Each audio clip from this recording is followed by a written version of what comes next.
Okay.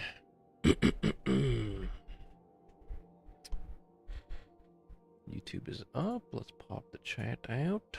Right, Michael? Kitty cat? Okay. Put this up. Noise. Let's go live chat. Okay. Okay.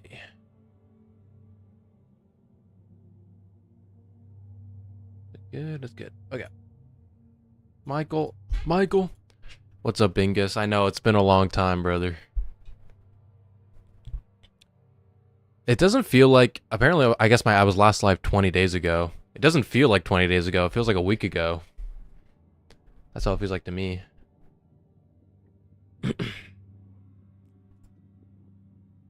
Oh. Lassie, how's it going? Michael comes down here right when I'm about to start stream, huh? Starts causing trouble. Starts causing me trouble. Oh my goodness. Oh my goodness, man. Hey, you gonna beat me up? Oh, little Mikey.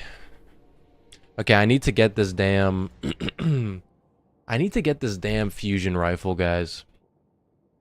I have a couple rolls, but I want my juicer roll. I want my, like, 6 out of 6 roll, you know?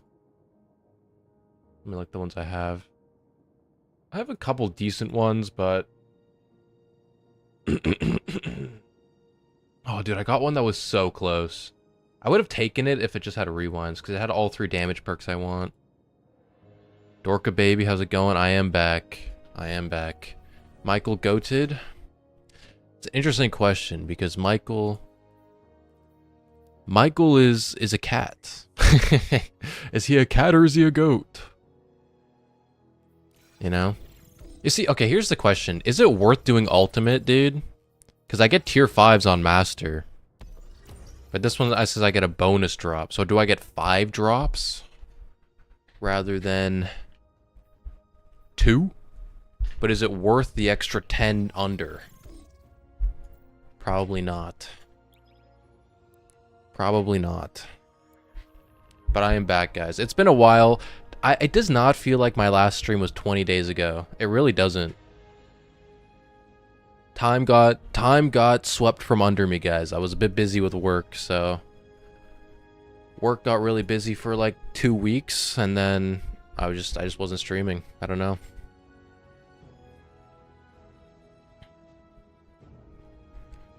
Now we're back. Some of the stuff is now releasing in June.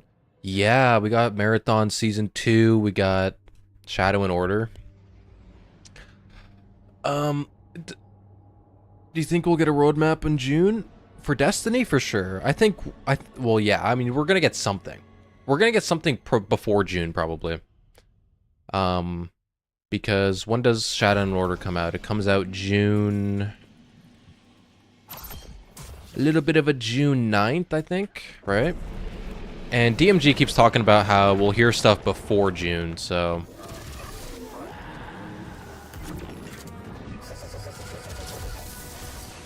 Oh my gosh, dude. This is not a good, Dude, this guy screws me up.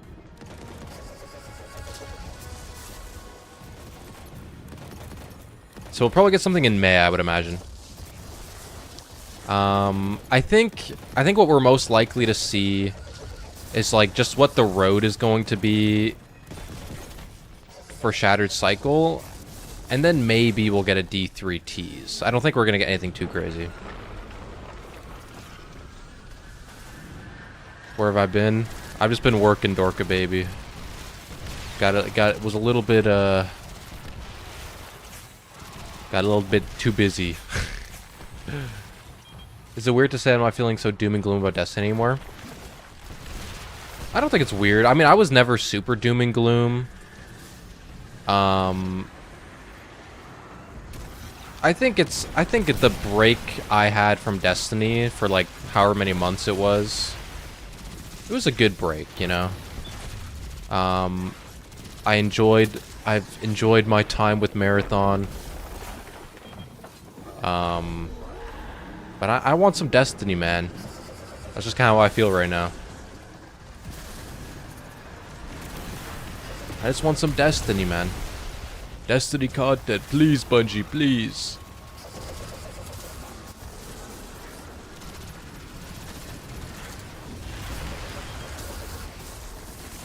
Oh my goodness, dude. I'm rusty. You guys excited for Iron Banner tomorrow, guys? First time in however many months, 6 months.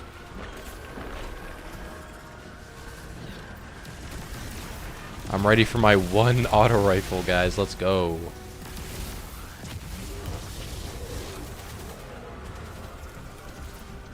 Let's go. The auto rifle is actually pretty good, though, based on the rolls at least. It seems pretty goated.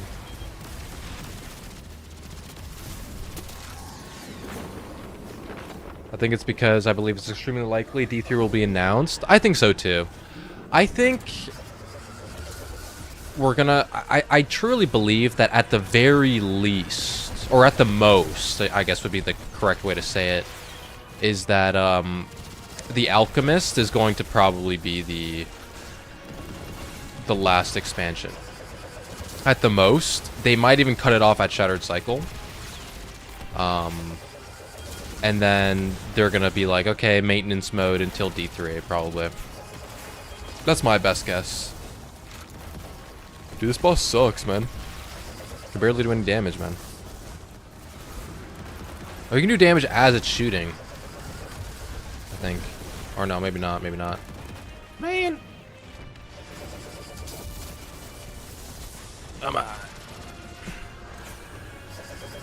What's up, Har? Re-download Warframe when you streamed it. I haven't been able to stop since. Oh, nice. I gotta get back on it. I haven't played, I haven't really been able to play games recently because I've been busy, so I need to get back on Warframe too.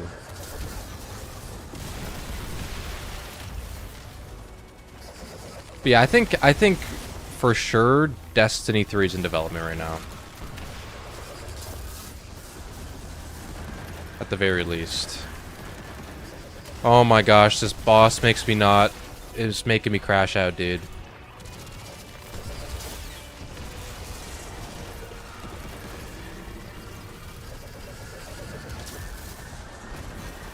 This boss is edging me with the damage phases, man.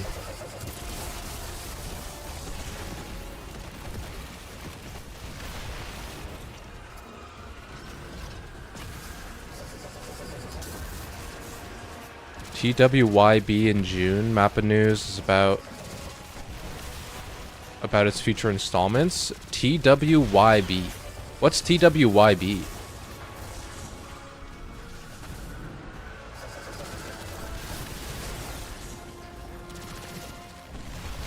Guys, let's shoot them out together, guys. Let's do it together.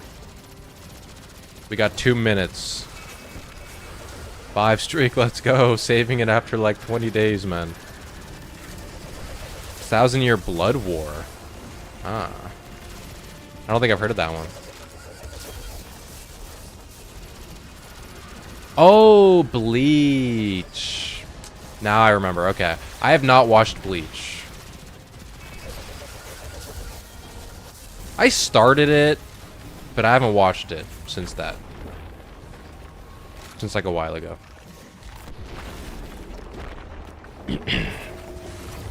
I'm currently in the process of watching Fairy Tail again.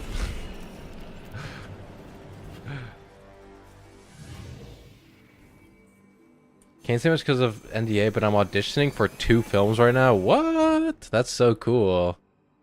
I wonder how do you even enter that industry, the film industry? I mean, like, I guess like as an actor. Because I've worked on like film sets, not for like movies, but like what? Defeat the Nightmare of Kethis. Oh, this is from Season of Haunted. Like, how do you become an actor, bro? How did that be happening? Kagero Bocce is getting an anime too. Yeah, that's the one. I remember when that first came out, everyone was making the memes about it because like about how like he solos every universe with the sword or whatever. Is that the right one I'm thinking of?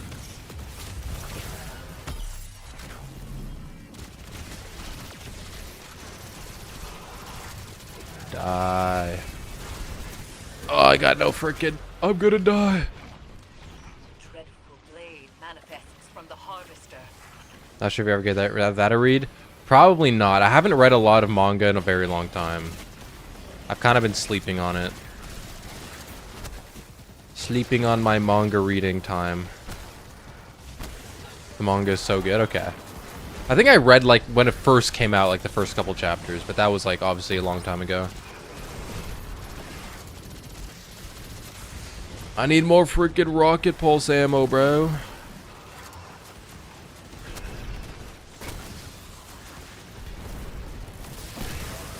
Where you at, brother?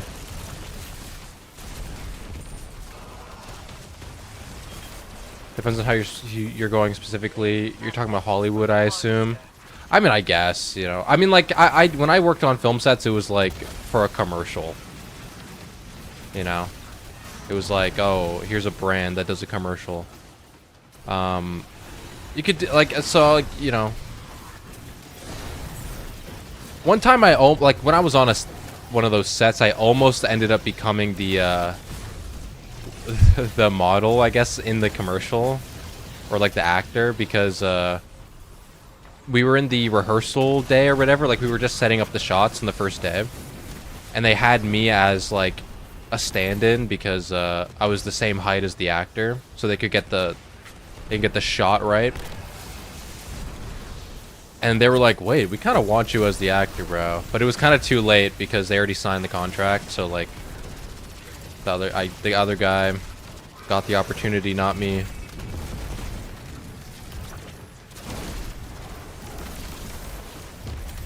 I want to sell my soul to Hollywood. Yeah, I don't think I'd ever want to be like a Hollywood actor. But it'd be cool every now and then to do like a commercial or something. Just show up in like a fucking like Arby's commercial or some shit. Oh, this meat sandwich is goated. I don't even think we have Arby's in Canada. I don't think I've ever seen one. But I know it's a thing in America. Gachi Akuta is also a new anime manga. Yeah, she used to be the assistant of the creator of Fire for Soul Eater. Oh, that's so cool. Yeah, I've seen clips of the anime. I need to watch the full thing. It looks so good. I love the art style, so I need to watch it. I'm trying to speed run through Fairy Tail. Just get the nostalgia in. And then I'm gonna move on to watching Fire Force and Soul Eater again.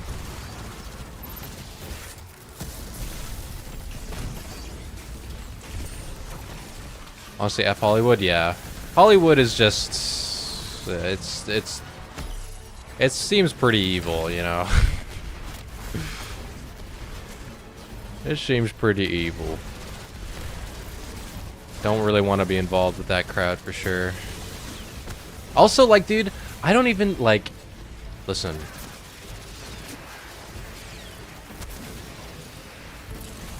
I don't think I could ever move to America. Even if, like, I somehow got the opportunity to be, like, some Hollywood crazy actor one day, you know what I mean? Which will never happen, but... Hypothetically.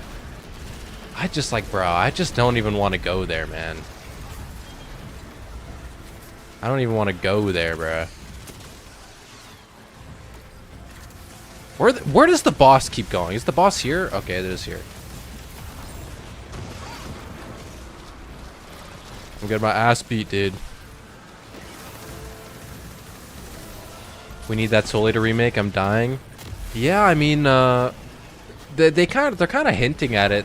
They kind of hinted at it at the end of Fire Force, right?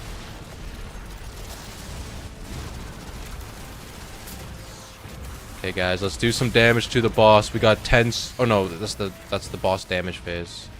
Can we please damage the boss, guys? Trying my hardest here.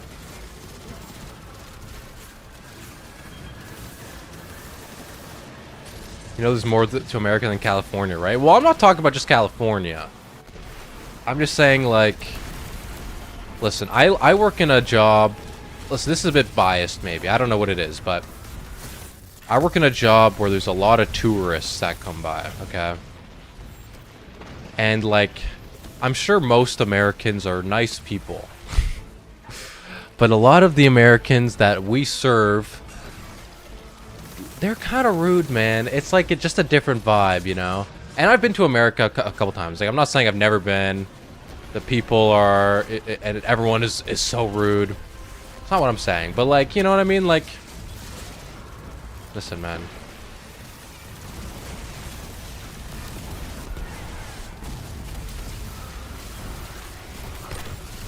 I'm just like, the vibe, the culture is different. The vibe is a little different, you know? Like, I'm not saying I would never visit, but I probably could never live there in America. As for how it is in the industry, first thing is you need to accept that you will be subject to a lot of rejection, but absolutely should never give up and keep going. Secondly, accept that unless you're really lucky, you'll probably spend a little while building yourself up in your career. Get more credit under you. Yeah, I would imagine, right? Like, you gotta, it's kind of the same thing with, at least in the production side of filmmaking, where you gotta do kind of the grunt work first, and then you can do the cool jobs. Like, you gotta be a production assistant for like 5 years before you can do anything else, you know what I mean?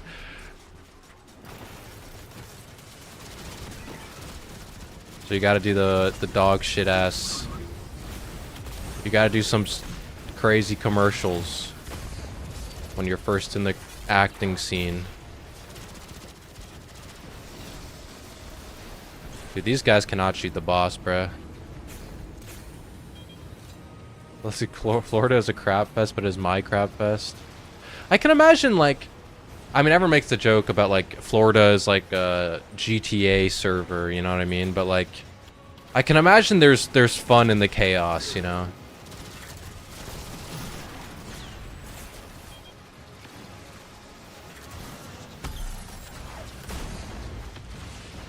Dude, can we shoot the boss, please? Lord have mercy on me.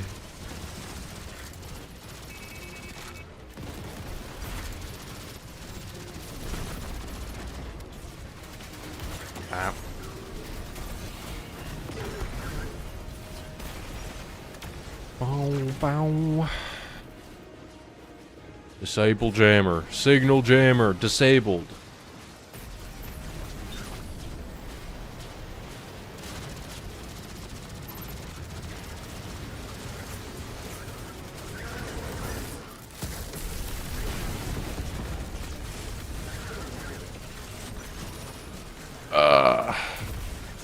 Too many ads, man.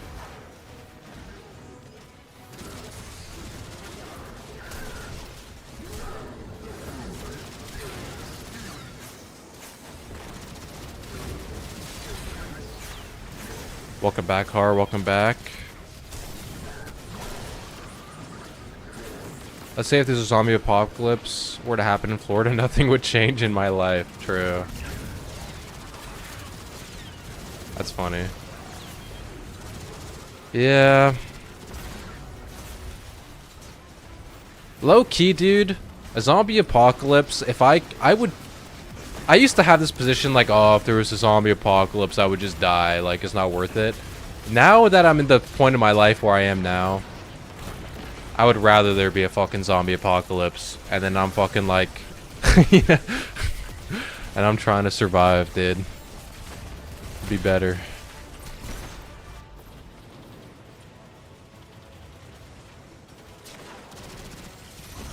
It'd be more fun, probably.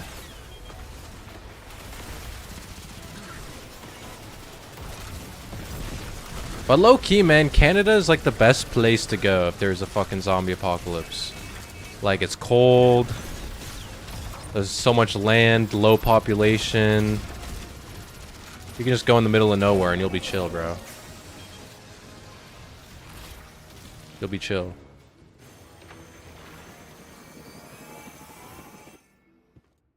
I'd have to get out of Southern Ontario though, because that would wait, we've got like 50% of the population here, so it's no good.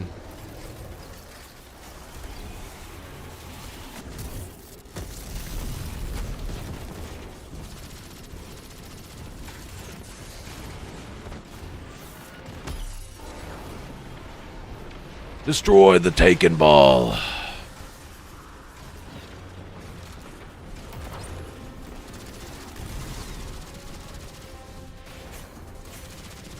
Guys, can we shoot the giant meatball in the sky, please? Guys, gamers. Dude, if I wasn't running tractor, the amount of damage we'd be doing, holy shit, dude, would be abysmal.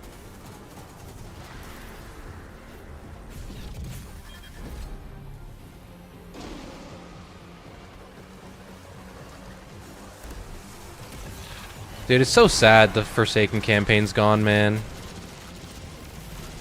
This is such a cool boss fight, at least to experience for the first time. Can I destroy the frickin'... Thank you, please, thank you. I'm out of tractor shots, bro.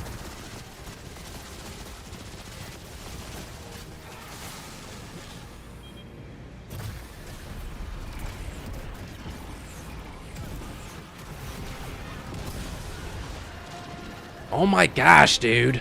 I hate when knockout doesn't work with consecration.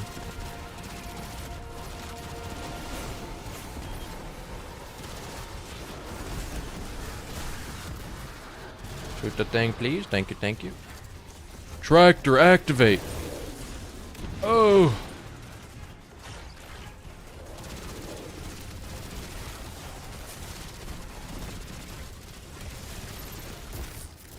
I should have tractored first. Oh, and my fucking shit's gone.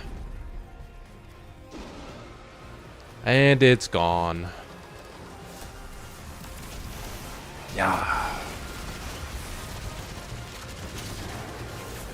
Any of you guys excited for the Risk of Rain 2 DLC coming soon? I need to watch the... I don't think I actually have ever watched the reveal. I watched the trailer once. It seems pretty interesting. I'm excited.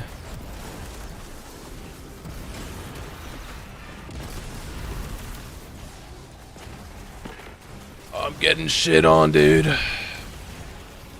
Tractor cannon. Please, knockout. Let me... Oh my god, dude. I'm floating. Yeah.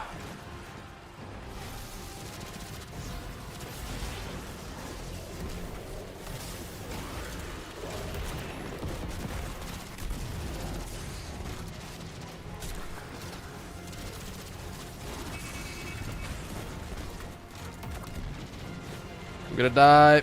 Don't do it. Don't do it. Ay, ay, ay. Thank you, man. Thank you.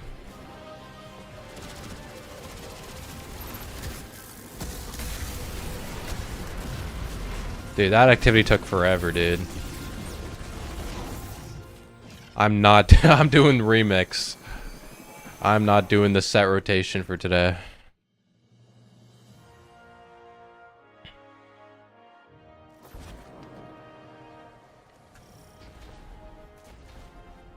Got coffee on my hand, bro. Oh my goodness. Give me fusion rifle, please. I didn't get... Oh, I did get a... No, I didn't. I got no fusion rifle. I still need to get... Okay, this isn't bad. Range. Is range even good on this thing? Would you want range on a shotgun? Kind of, right? Kind of, right? I'll keep it. Grave Robber 1-2 punch. Barrel Shroud. I'll keep it for now. I will keep it for now. Let's see. Give me those medallions, boy. Unfortunately, I don't think I'll be able to get to rank 30. What even is this, bro? Snake skin? Okay, let's go to remixed. Let's remix it this time.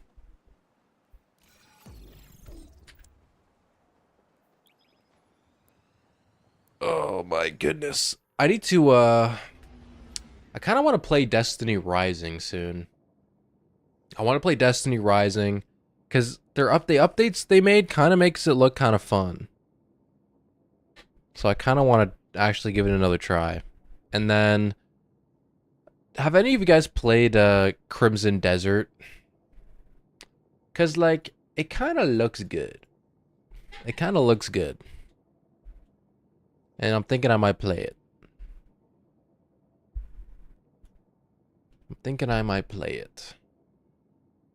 And the thing is, like, I'm not really a, like, RPG fan. But just the gameplay-wise, it looks pretty fun. It reminds me of some other games I played. Like, it doesn't really feel like... It doesn't really give the vibe of, like, an RPG that I've played before. So, maybe I'll like it more. Played some D-Rising, no Crimson Desert. Yeah, I played a bit of D-Rising when it first came out. I don't think I ever finished the main campaign. But it looks fun now, dude. Like, some of the strikes they've added, like, I saw there was, like, the strike boss with the giant war beast that had the jetpack and shit. I'm like, that's just cool, bro. Why don't we have that in Destiny, man?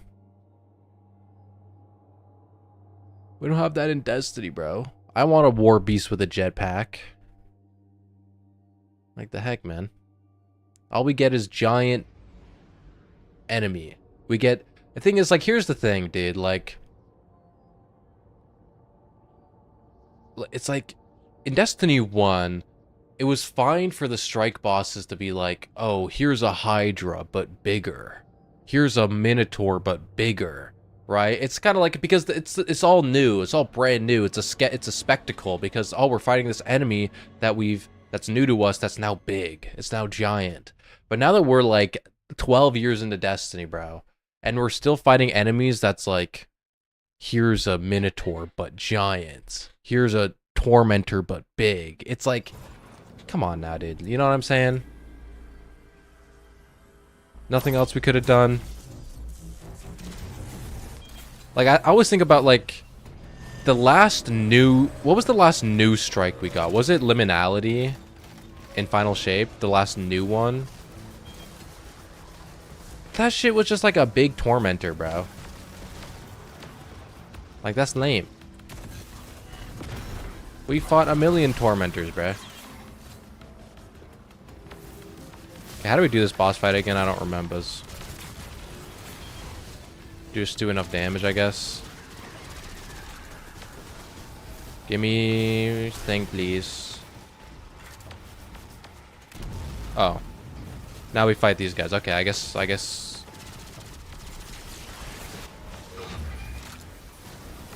Okay. Mike it. Run.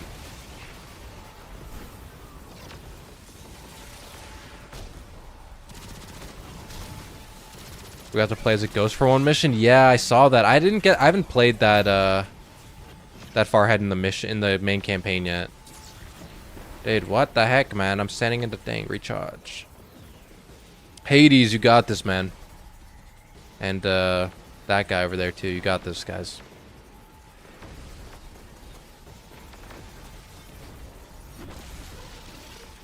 Dude, we already know, dude. Destiny Rising's gonna have Wrath of the Machine before Destiny 2, and we're all gonna be depressed.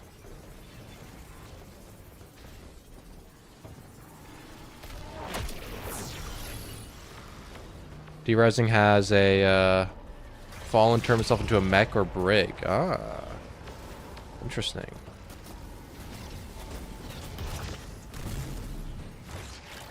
Right. Oh, that's floating. I thought it was an enemy. Okay, you can shoot the boss now, man. Hades, we got this together. Dude, no one's playing this damn activity anymore, dude. Everyone's burgernator, dude.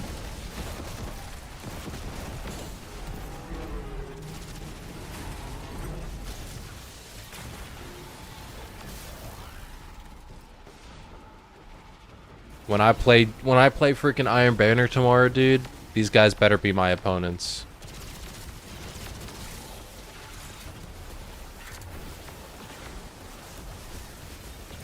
Oh, make it.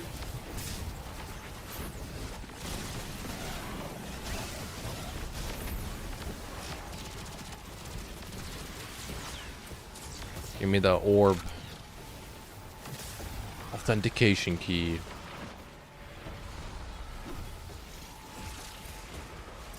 Derising has so much unique abilities that can be incorporated into the subclasses. Yeah. I mean, I haven't really been paying attention to, like, what the new season is. I know there was, like, a new raid that came out in Derising recently. That was, like, Ahamkara themed or whatever.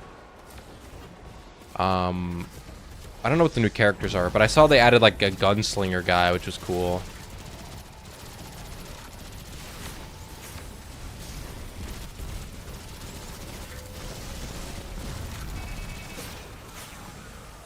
Die, brother, die. We got this, man. Together, we got this. Let's kill Quaria together, guys. Hades, come follow me.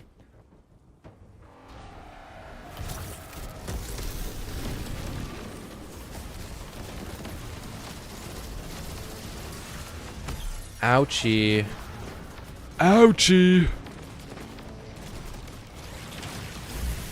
And one thing I really liked about D-Rising when I was first playing it was like the whole thing about the 9. Like they had the roguelike mode, which was really cool. That was like my favorite activity I played when it first came out.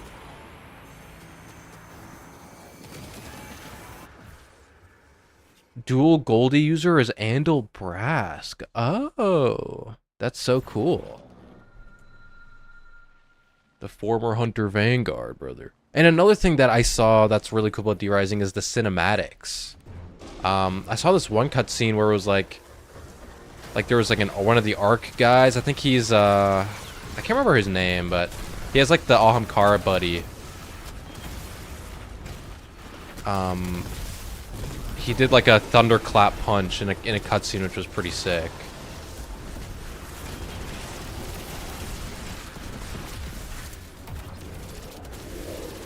We need some more aura like that, dude.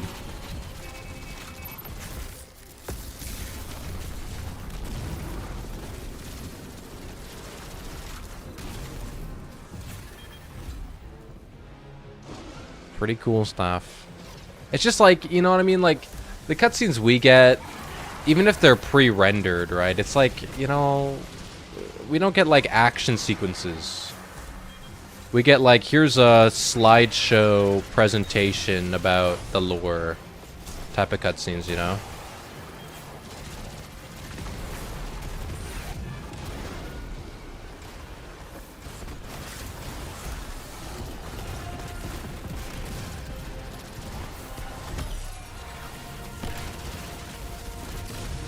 Bro, let me get the headshots, man. I'm burning. Makes me wish they had stranded stasis to see what they could do. Yeah, like they just can't really, I guess they can't really explain how they would even have those abilities yet. I mean, stasis they could do, right? Like, I have a question. Is the witness in D-Rising? Like, is that like a thing yet in the story? Because stasis you could access even without pyramid tech. Strand is a bit more difficult because it has to do with the veil and shit. So it's like, you know. And I guess the question is, would they be able to operate outside of the known subclass elements? Like, could they make I don't know, a red subclass wielding character, you know what I mean? Or like a darkness resonance character or something.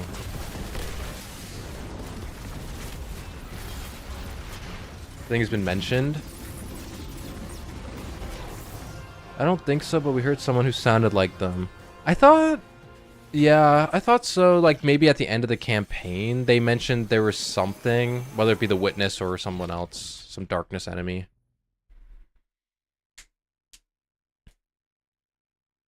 Yeah. I'm kind of interested to learn, like, how involved Bungie is in the story of D-Rising. Like, obviously, it's not technically canon, right? Because it's an alternate timeline. But it's still like an alternate timeline that runs parallel to the main timeline. So it's not like it's completely uncanon. It's like a gray area. So like how much influence does NetEase have to write story elements, you know, in the universe?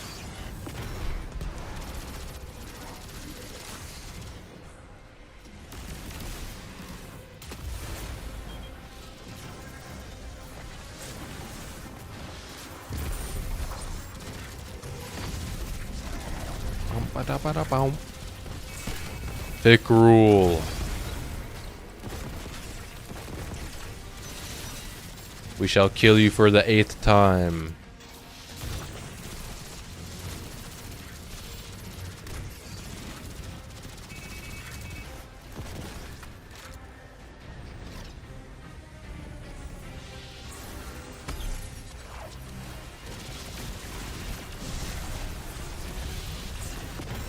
Yeah. Guys, we're doing crazy damage. Keep it up, guys. Keep it up.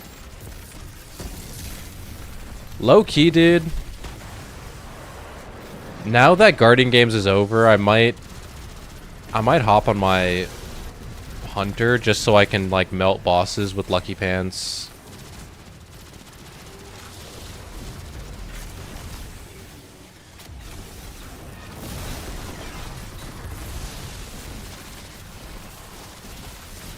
Because, dude, frickin' Peacekeepers ain't doing it for me, man. It ain't doing it. We've already lost, bro. We've already lost.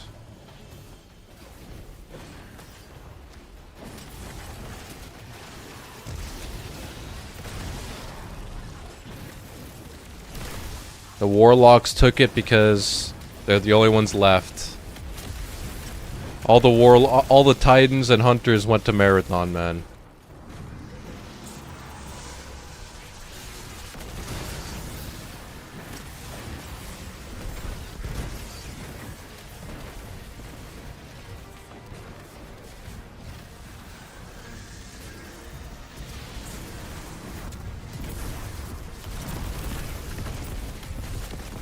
Kill him!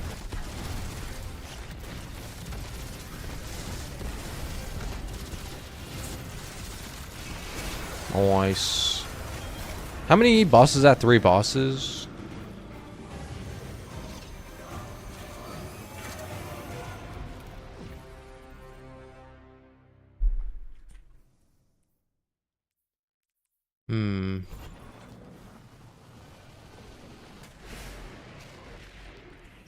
Ah, yes, the Whisper mission.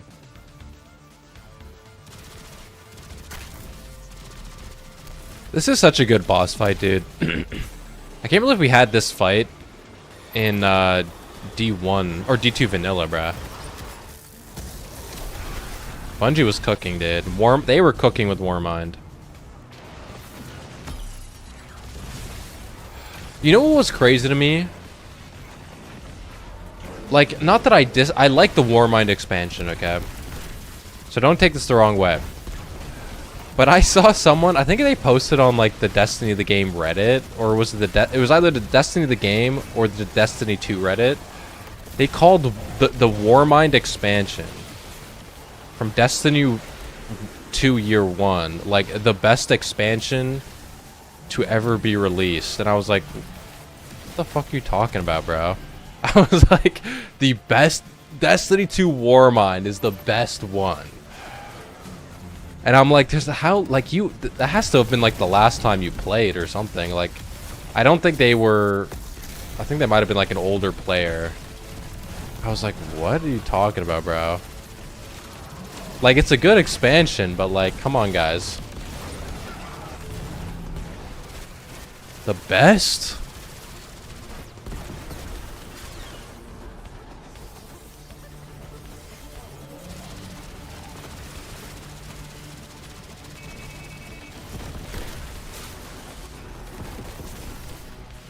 Punch him.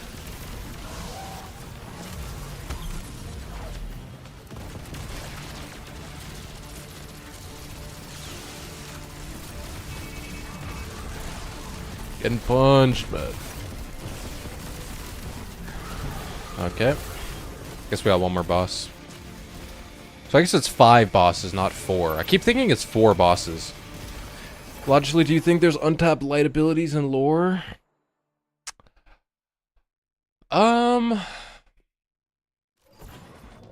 I mean, like, in this, you mean, like, different elements? I mean, like, not that I know of, that they've explored. Like, they've kind of, Bungie's over the past couple of years has more so been exploring darkness rather than the light in terms of, like, new elements, right? Obviously, there's always room for, like, Bungie to add... Excuse me. Oh my goodness. There's always room for Bungie to add, like... here's a new subclass verb, or here's a new aspect or fragment or super, you know what I mean? For the light subclasses. In terms of a new element, I don't know if they've built anything up, but I mean, they could add something. I'm not against them adding more stuff. I guess they would just need to find a way to explain, like, why is it that Guardians haven't been able to access this power of the light until recently, you know what I mean? Versus like all the other elements they've had access to since the beginning, type of thing. You know what I mean?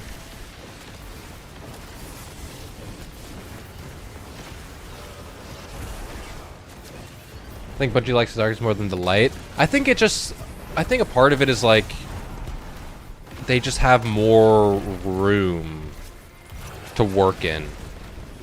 Like, it's easier to explain a new darkness element than it is to explain a new light element. Just because, like, of the nature of how we've had access to the light for however many centuries. And for some reason, we've only now been able to find this new element compared to the other 3 elements we've had since the beginning. It's just easier to write in a new darkness subclass. So I imagine that's... And it's like new things to explore, so I imagine that's why Bungie's been focused on it. But I would like a new light subclass. Like, I would prefer if Bungie puts out the 3rd darkness subclass, and then we can get a new light subclass or something, you know? Just complete the, Oh, this fucking fusion rifle keeps screwing me, dude. I would have taken this... I'm literally missing 1 fucking perk, dude. The only perk I'm missing here out of my, like, 6 out of 6 is, bait and switch. That's literally it. Everything else is what I want. That's so lame. Bungie, you're baiting me, man. You're baiting me.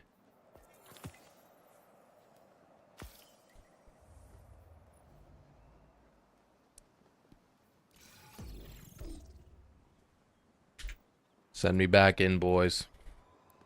Send me back in.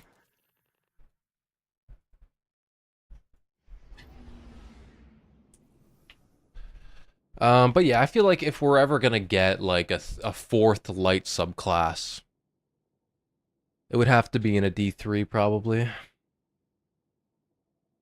Probably in a D3. I wonder if like if Bungie makes a D3, like what subclasses are they bringing forward? Are we getting obviously the 3 light subclasses? Are we keeping prismatic? Are we keeping strand and stasis? You know? Are we, and then maybe like they sell the new subclasses as, or like they partially sell the expansion as being like, oh, here's a 3rd darkness subclass. Come get it in Destiny 2 or Destiny 3. What fucking... This is a cool-ass ship, dude. How do you get this ship? Is it a paid cosmetic? There's the crystals on the side, bro. It's low-key epic. You think we'll be able to use Stasis Prismatic right off the bat? Part of me hopes so. A part of me wishes... I feel like, here's the thing. If we get a D3... I think we should get... Every subclass should be prismatic. In the sense of, like, it's just a singular subclass with full customization. Like, prismatic is the subclass. And then if we get a new quote-unquote subclass, it's just, like, new elements and new abilities added onto prismatic. Like, just make... Like, get rid of the idea of mono subclasses. Just make everything prismatic. And so, if in that way, we would keep Stasis, Strand, you know, and the light elements.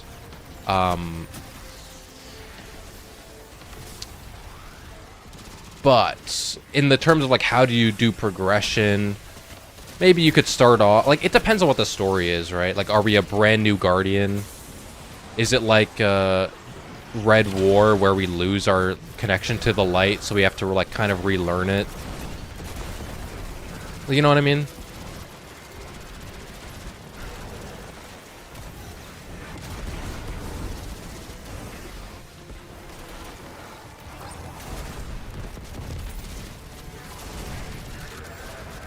Die, brother, die.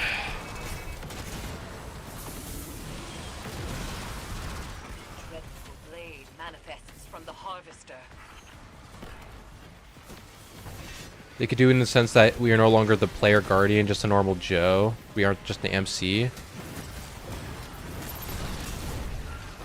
I don't know if I would like that. Like, you could do it, like... Obviously, there's the whole thing of, like... In Season of Dawn, there was the... We saw the player's grave. And so we could wrap up a Destiny 2 with, like... Our Guardian is dead. Like, it dies. And so, in a Destiny 3, we play as a brand new Guardian. Right? But we would still have to be, like, a super powerful Guardian and main character type vibe. I feel like you would kind of want that.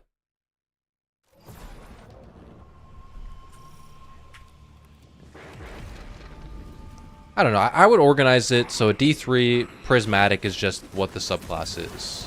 And everything is fully incorporated in that singular subclass. That's how I would do it.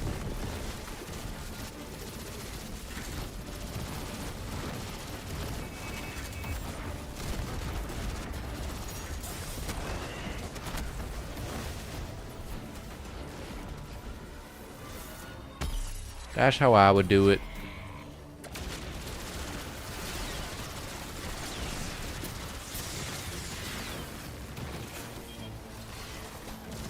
Come down here, what's his name? Phylax.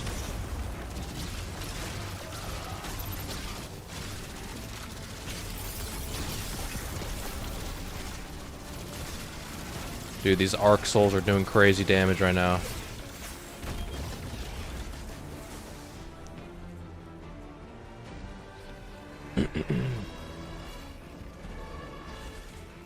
Yo, this guy Loki solos Witness. True. Phylax does.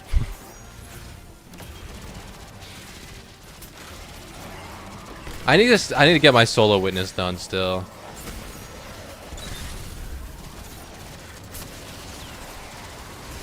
Phylax has more aura than the Witness. Phylax out Mogs the Witness for real.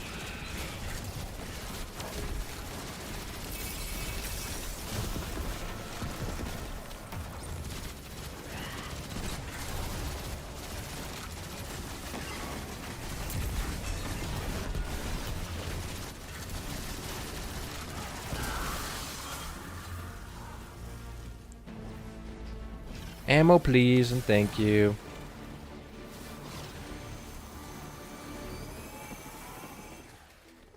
From not knowing how the encounter works to my clear was 18 hours for solo witness. Took you 18 hours to solo. I can do it. I got pretty close that one time. I can do it soon. Maybe I'll do a bit. Maybe I'll try to get back into it today a little bit, but we'll see. Depends on how quickly I get this damn frickin' fusion rifle, bruh.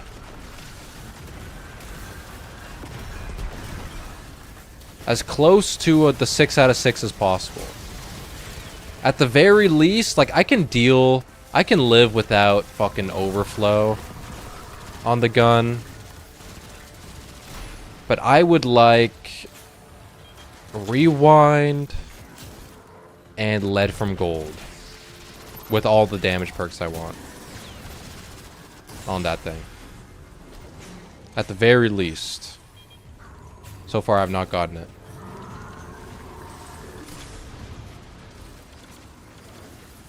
We got this, man. We can do it together. Kill the shimmering chieftain.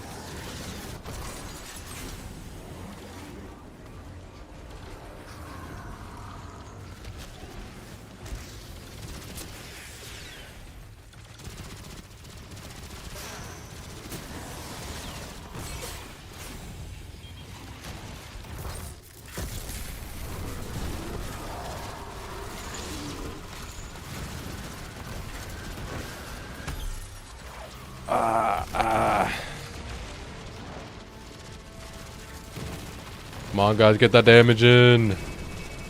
Nice, we did it full phase, guys. We're cooking, we're damaged gamers, dude. The blueberries have stepped up, dude.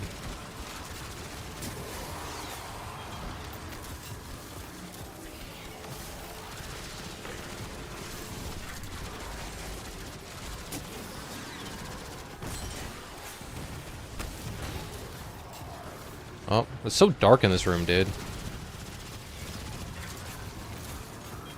Wish I went full horror with the witness's design, like that one art piece of people climbing up towards it. Ah. Out of all the concept art designs that there is for the witness, my favorite is the one where he's like red. They gave him like red skin. Like that shit was way cooler than whatever we got. Or it would have been cool if that was like his Super Saiyan mode, you know what I mean? Like, we fight him in the final shape, and as we weaken him, he's like, "Argh!" And he becomes red. That'd be pretty sick, but it didn't happen.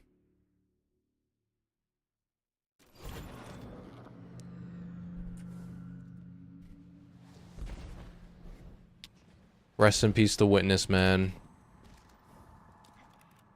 He was really, in reality, all he did was have a broken heart. All he did was want the traveler to love them.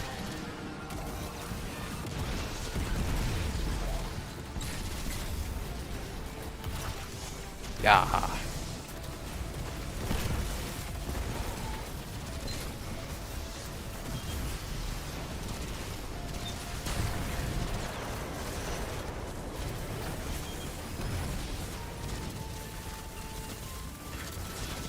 No, sir. Give me this buff. No, I missed it. There we go. Damn, I did nothing, dude. I have freaking unstable essence too, man.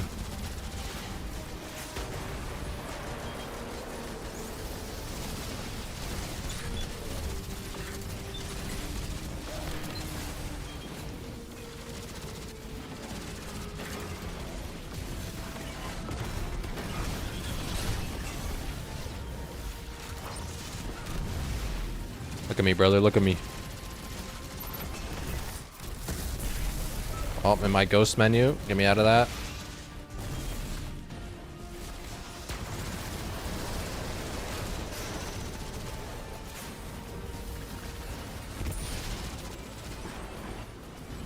See, this is where consecration comes to shine, dude.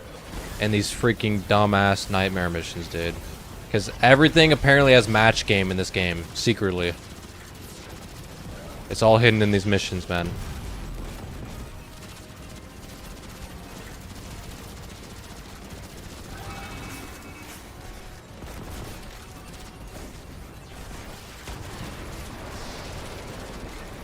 I missed the "You Rook Lonely" thumbnail, dude. I listen. That video did like so bad it crushed me. Dude, like it low-key was my first thumbnail that fucked me, dude. Like I tried being creative and it just didn't work out, and I'm like, okay, now I gotta change the thumbnail. And then I went with one then the other.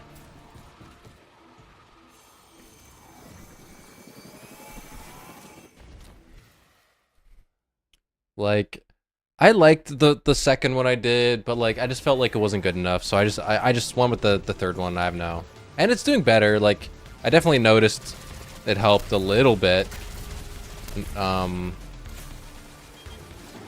but you know, it is what it is. Damage has been done. I gotta figure out what my next video is gonna be, guys. Low key, I have no ideas. I have no ideas, dude.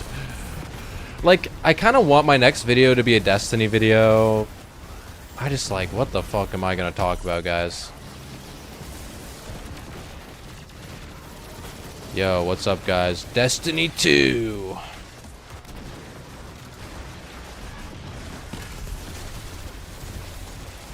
Guys, did you know that Rolk was actually the Witness's first disciple? You know what I mean, dude? Status of every planet. What do you mean, like in terms of the 9?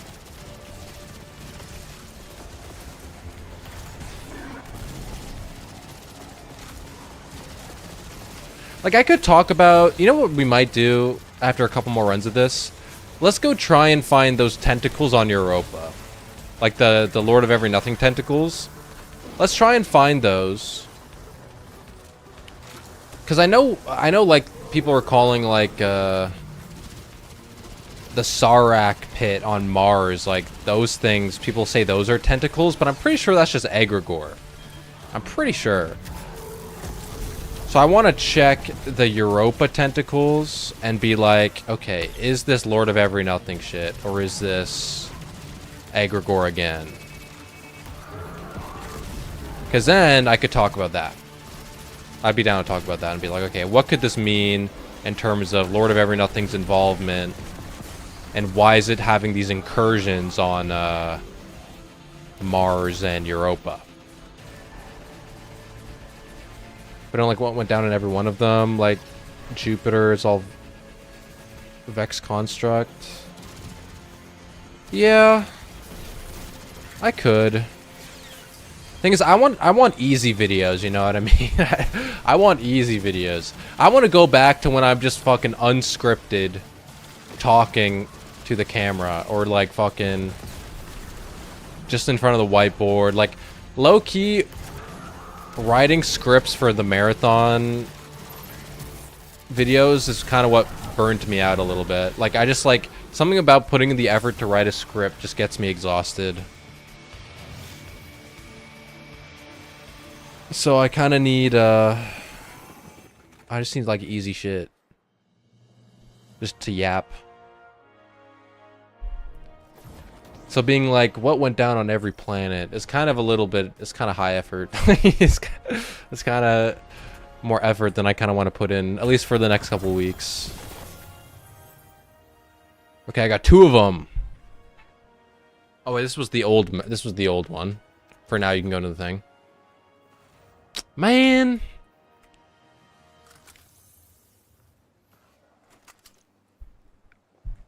Alien stuff might be high effort too.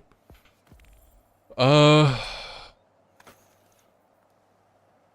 one thing I was thinking about is going back to the Pantheon lore from Into the Light and being like, okay, what went down? Like, what part of this stuff came true, or like, where could these things go? You know.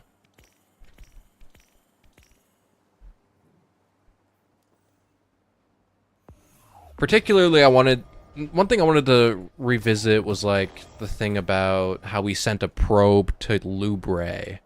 And I'm like, okay, if this storyline about, if this hint in the Pantheon lore about like Axis and how, not Axis, Atrax, and how Atrax there was a copy of her somewhere, and then we learned that that lore hinted towards the eventual release of whatever that dungeon was, right? We can look at like what happened with the Pantheon lore and see what came out of it, and then speculate about, okay, what could come out of these other bits of Pantheon lore that didn't go anywhere, haven't gone anywhere yet, right? So I kind of want to go back and look at that stuff, do a video on that. Maybe I'll do like a PowerPoint. We'll check out the tentacles on Europa. Maybe make a video on that.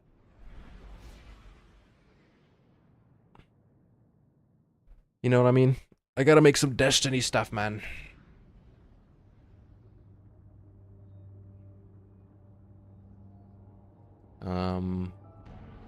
Yeah. And then, like, we'll have to... what's coming in Shadow and Order is such a mystery that, like, I want to make a video speculating, but, like, at this point, we have no idea. Because we had the leak from a couple months ago about...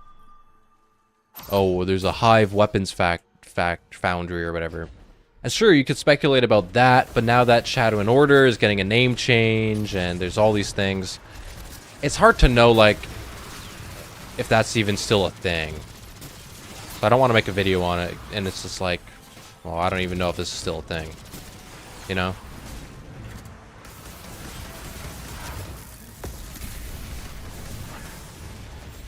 God damn, dude.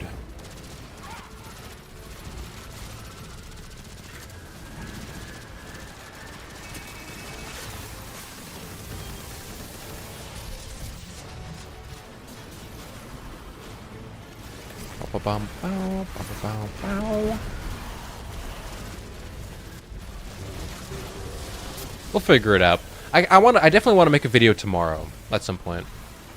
I'm running behind. My upload pace is dog shit right now, dude. Like 1 video a week. It's ass.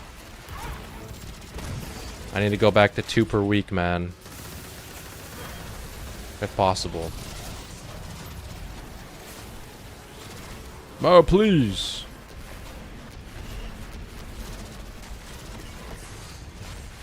Where's the boss, man? The boss is so hard to find sometimes. Dude. I'm fighting for my life. I'm fighting for my life. Oh, there's no way, dude.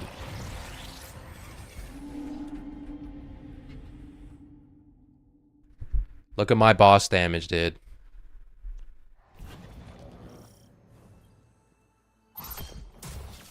The burgers have come out to play, dude. This is what happens when everyone leaves for Marathon. We're nothing but the burgers.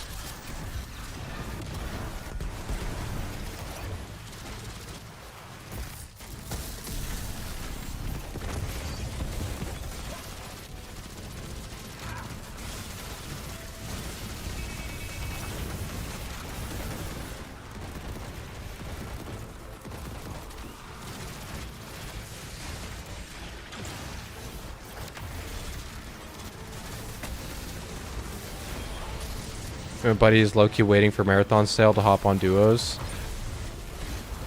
Duos? I mean, I think duos aren't active right now. They'll be... I think they're doing a new duos experiment soon?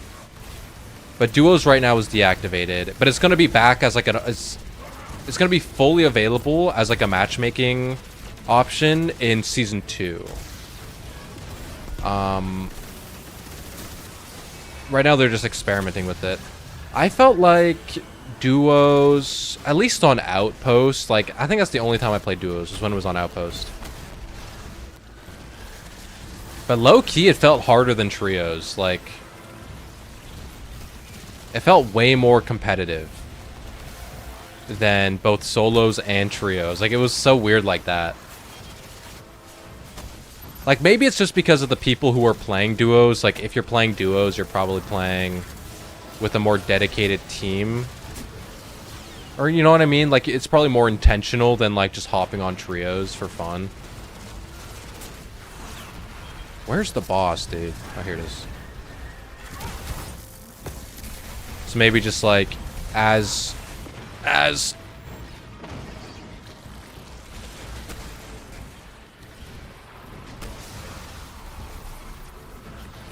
so maybe like once duos becomes a full mode, it'll maybe maybe it'll chill out a little bit, but yeah, it felt very competitive when I played it.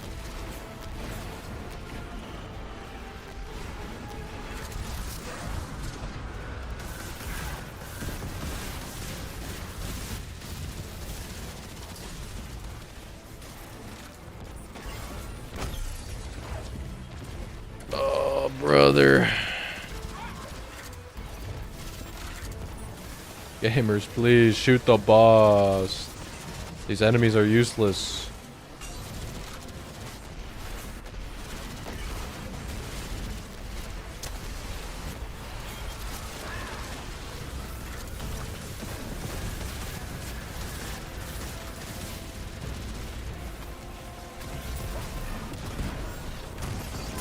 Dude, I know my boss damage is off the charts in the fucking, in the stats right now, dude. Last minute ammo pickup. W for the one shot.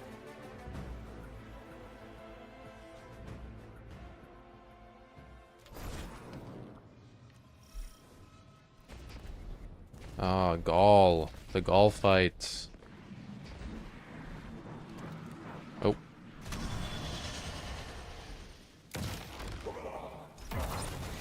Dude, Gaul had so much aura. It's not even funny, dude. They killed his aura.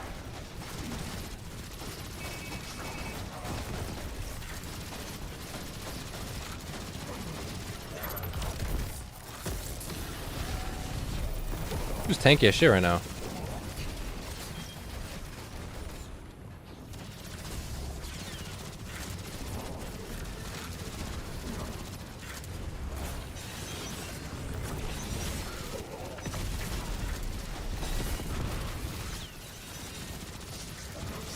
Low-key, if there was a character I could choose to just bring back from the dead in the lore, it would probably be Gaul. Just make it so he's alive again. Like the first Cabal to wield the light, dude. Pretty epic.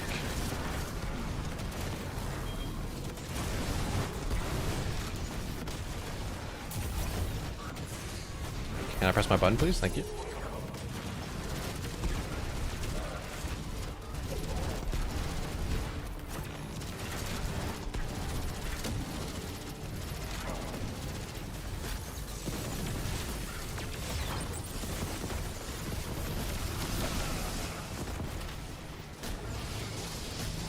Sever. Personally, I think Marathon is fine. It has its audience. Some people are on the ropes still. Some might be waiting for a sale to buy the game to play like me. And I think Sony didn't expect it to be booming right away, like Helldivers or Arc Raiders. And Arc is simmering down right now, which isn't bad, but you know what? Mellow? Yeah. I think, you know, damn, bro. That guy nuked me. I don't know. The thing about Marathon for me right now is, like, I still like Marathon. I just feel like I don't know how to explain it, dude. Like, I don't mind the PvP. I don't mind all this stuff. What I like most about Marathon is the lore aspect of the game. Right? Everything else is great, but I really am interested in the lore. The problem is, like, it is so incredibly difficult to get the lore in the game. It is so difficult. And so it's kind of like, it's kind of just making me a little burnt out a little bit, because it's kind of like, I like the game, but I also want to learn the story of what's going on. But like, it's just, they don't make it easy. You know?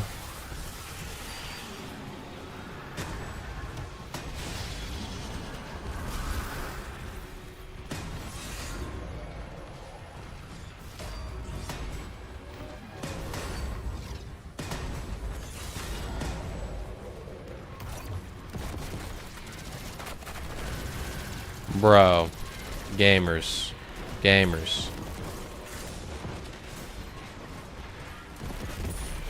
And so, like, I feel like, I don't know, like, I saw Bife made a tweet one day talking about how, like, oh, the universe of Marathon is full of secrets, and it really doesn't want you to learn those secrets. And I'm just like, I get it, bro. I get the fanfic, like, you know what I mean? I understand the message here. That's like, oh, it's supposed to be hard because it's a universe of secrets and it's supposed to be scary. But I'm also like, I just want to know what's going on, you know? I want to know what the story is, bro. Like, you know what I'm saying?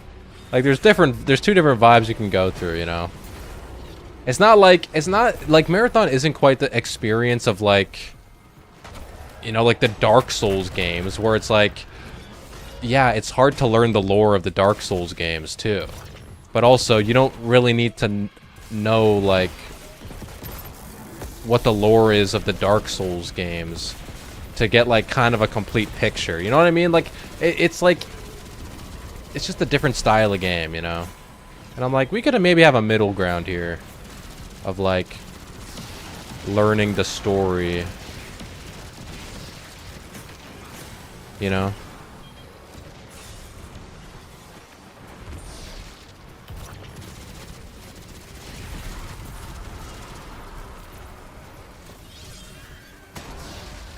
Crota boss fight 16th time in Destiny 3. He gets revived by a ghost.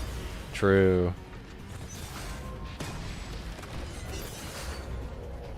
That's true.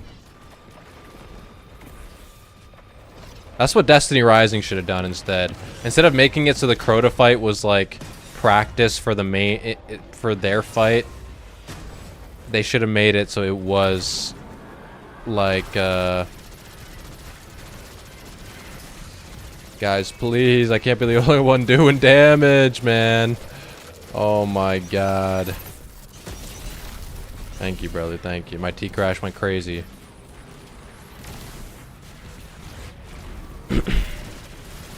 They should have made it so it was ghosts.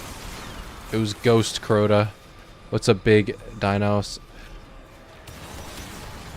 Sounds to me like you're suggesting they made a PvE game full of story and lore. I don't know. I think, like, rather than maybe making it so, I mean, I'm fine with the PvP. Like I said, I'm fine with the PvP in Marathon.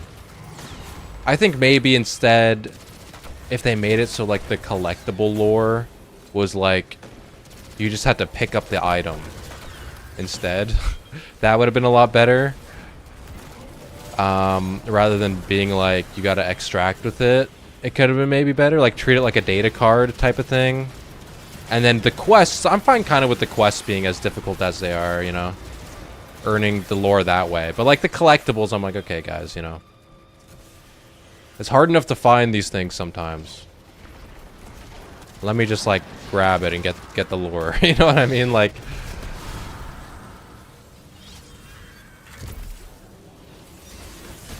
and, like, I'm not against the PvE mode either, you know. I find it a bit of a weird discussion sometimes regarding a PvE mode in Marathon, where some people are, like, super anti-PvE.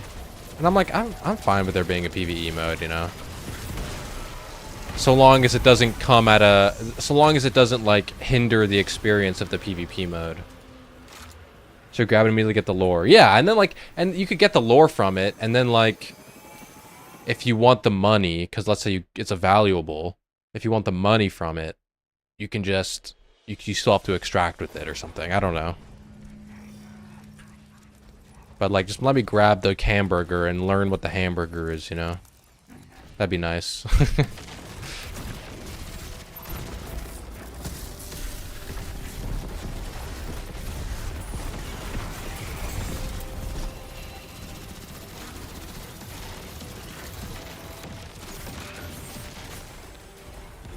Your local hunter, how's it going, brother? How's it going?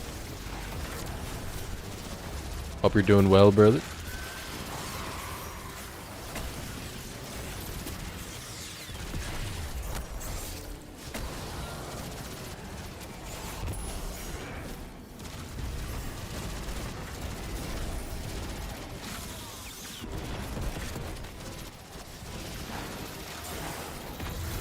Critus, you will never... Oh. Critus, you will never be Aramis. You will never replace my queen as the leader of House Salvation.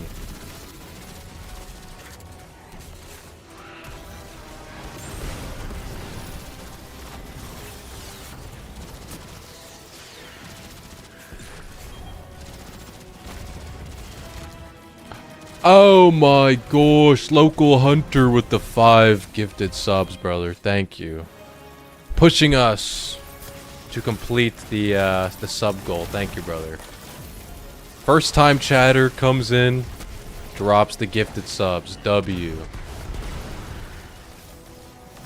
Thank you, brother. Thank you. I appreciate you. We love local hunter. We love local hunter, but maybe not hunters. We're titans over here, guys. Titans for the win.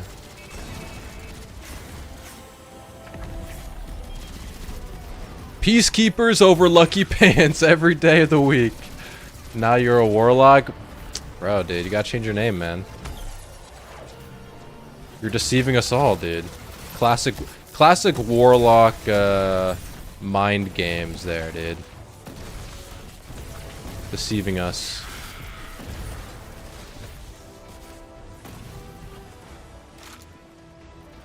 Classic mind games.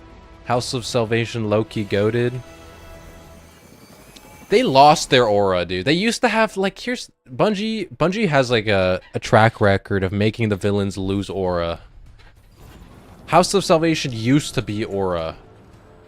But then they made it so, like, they're like, ah, now they're just mindless puppets for the witness. And it's like, no, man. Their struggle came out from feelings of abandonment from the Traveler, bro. That's why they formed. But now it's like, they just be doing what the witness wants, man. I'm like, damn, that sucks. Just go back into streaming. Every time I get subs, I use that money to share the love. Glad I could help. Oh, thank you, brother. I appreciate you. Thank you, brother. You have shared the love deeply. I felt it. Well, welcome back, Dorka baby. Welcome back. Like, I feel like at the end of the story with House of Salvation, they kind of just made it. They turned them into basically the Scorn. You know what I mean? In terms of their standing in the story. And I was like, it's kind of lame. Which I get. Like, that's kind of the storyline they went down in Season of Seraph, where they turned, where the witness turned some of the House of Salvation people into Scorn. And it was kind of like, this is what you'll become if you fail us. You know what I mean? But it's kind of like, still, you know. The vibes are different. Your local hunter also with the follow. Thank you, brother. Thank you.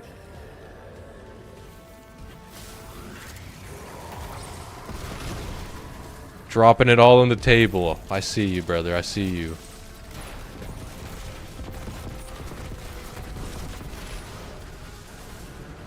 House of Salvation was cooked from the start. I thought the story was cool. I thought, like, I mean, like, obviously, you know, Beyond Light wasn't exactly a narrative masterpiece, you know what I mean?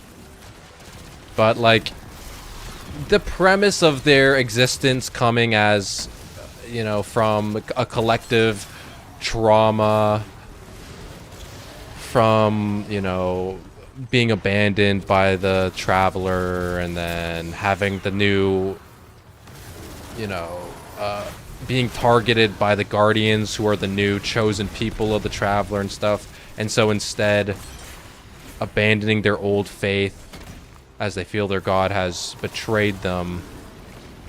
You know, they abandon their old faith for a new one in the dichotomy of light and darkness. Like, it has a good foundation. Eventually the story got cooked, you know. Somewhere along the route it got cooked. Bro's a lore expert? That's what I do, brother. That's me.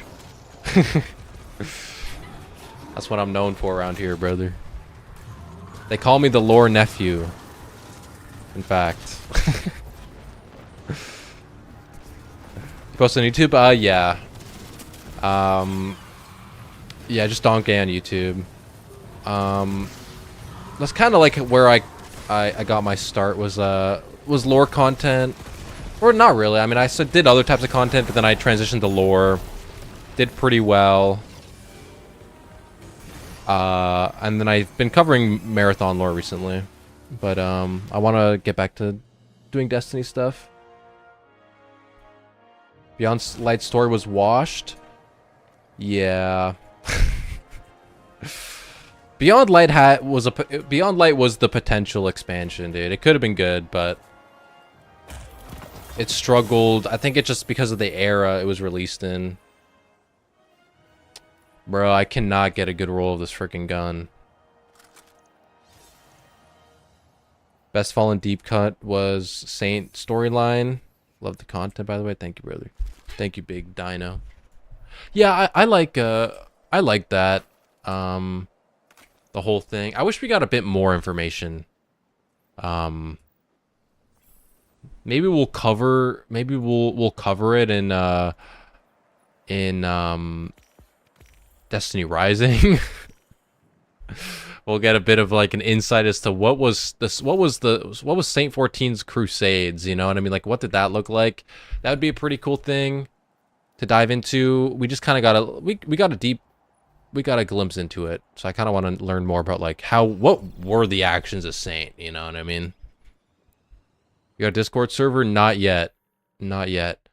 I promised Har in chat that once we hit 10,000 subs on YouTube, I'll make a Discord server. And we're almost there, you know?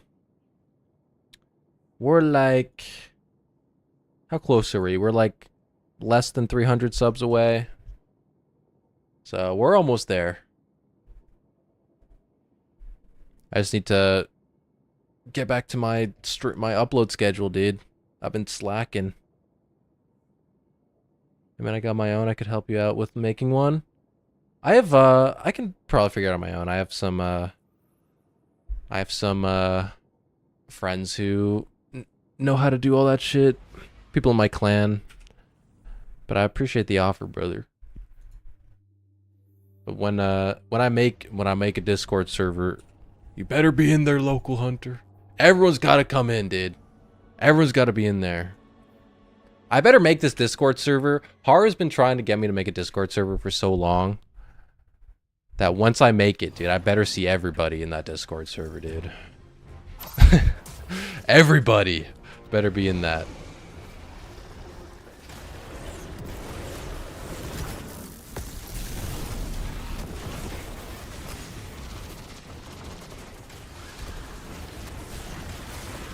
Man, I'm trying to get knockout, man. Thank you.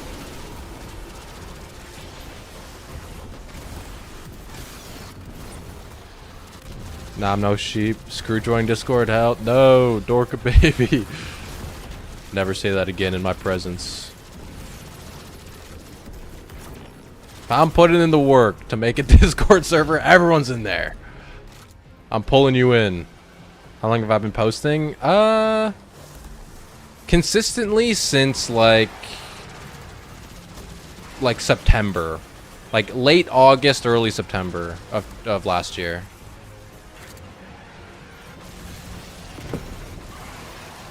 Bingus will be there, W.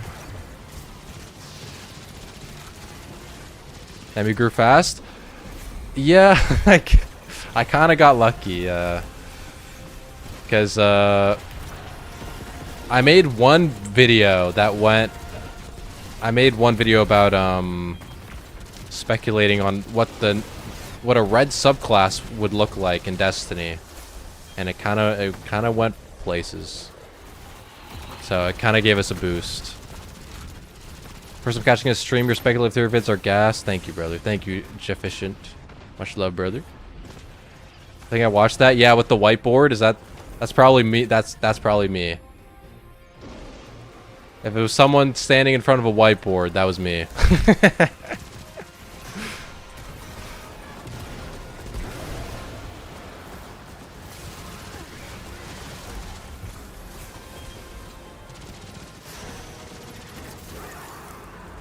Yeah, I gotta make more Destiny videos. My last Destiny video was a month ago. But I gotta show some love to my Destiny folks again. Now that I'm in a Destiny mood.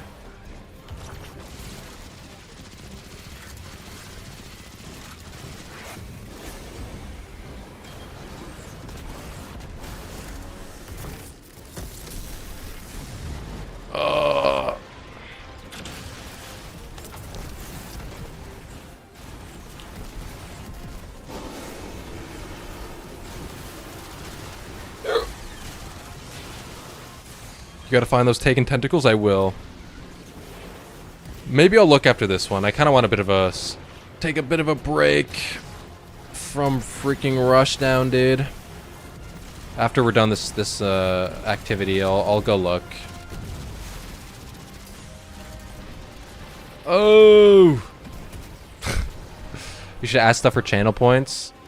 Yeah, I do kind of need to do that. Right now I have like, what do I have? I have like posture check or something stupid. I do need to add stuff for that. I was thinking I might do like a text to speech one.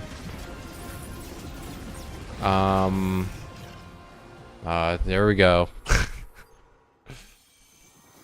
Posture check. Yeah, we could do a maybe a text to speech one. I don't know what else. What else could you do for channel points? Ah, this boss, dude. I hate this boss.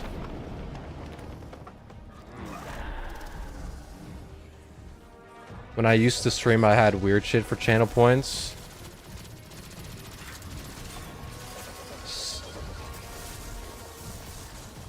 And they pick a song, so you sing a song? What the hell? That's so funny. Yeah, maybe. I'll have to brainstorm some fun ones.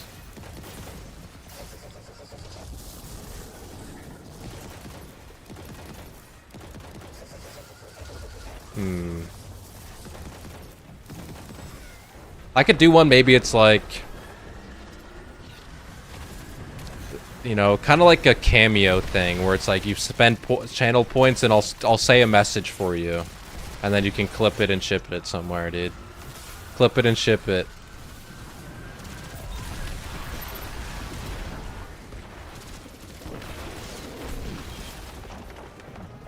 Donkey, tell my teammate he is bad at the game. I got you, brother.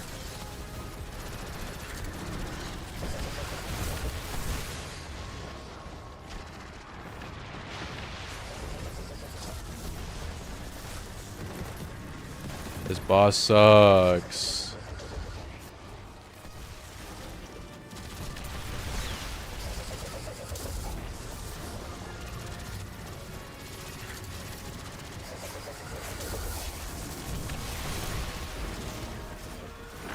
I had one where I used to read lore book pages in my narrative voice. Oh, wait, that's low-key sick. Okay, wait, maybe I should do that. Wait, that is low-key sick.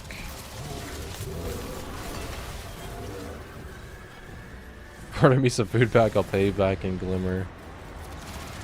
Lol.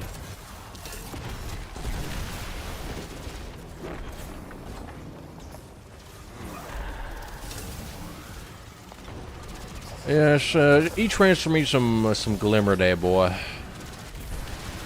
We taxing around here.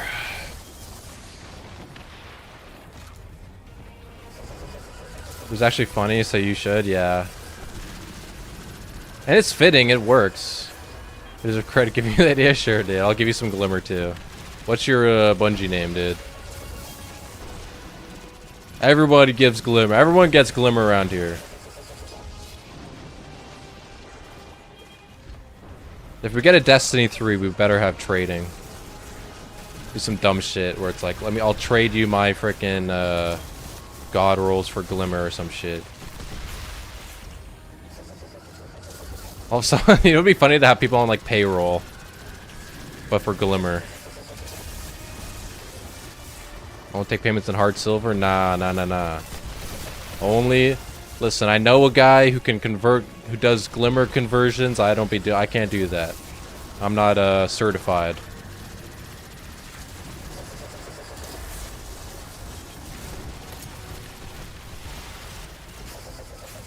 But wouldn't that be sick? Like, you know how like Bungie doesn't like paid recovs, right? Like obviously we don't like paid recovs, very bad. But what if they had a system like kind of like Warframe where you can buy the paid currency and then like you could buy silver, but then you could give someone silver, you know what I mean? And then that way you could be like, yo, we do carry services but in exchange for silver. So it's not like real money. You know what I mean? Like, how would you guys feel about that? Because obviously paid recovs is lame. And it's often just full of cheaters. And it's lame. But silver recovs. Or I don't know about recovs, but I don't know what you would call it. Like, what would be the moral framework of that?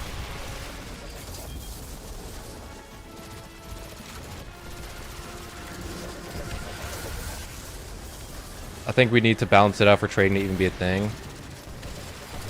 True. True.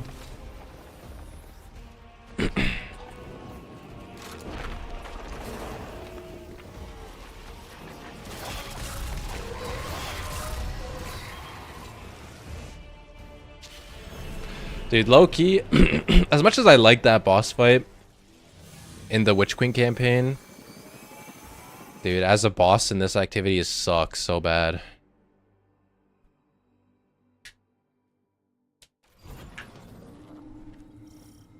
Rohan!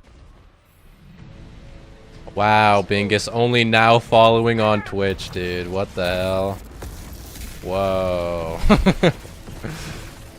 What the heck?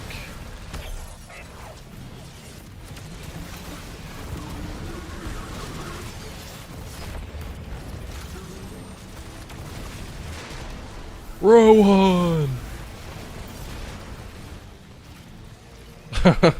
Put the Rohan everywhere. Use your strand! I love the way like they refer to strand in the Lightfall campaign. It's like weird. It's like it's not like use strand, it's like use your strand. Like it's like a weird way to phrase it.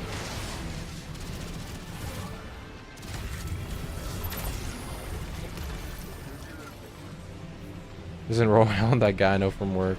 Yeah, it's just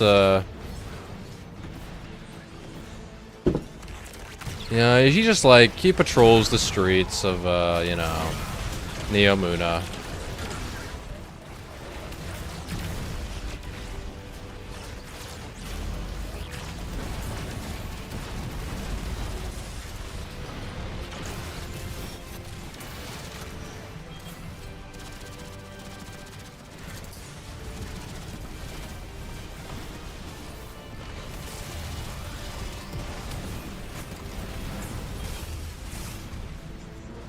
Womp womp womp.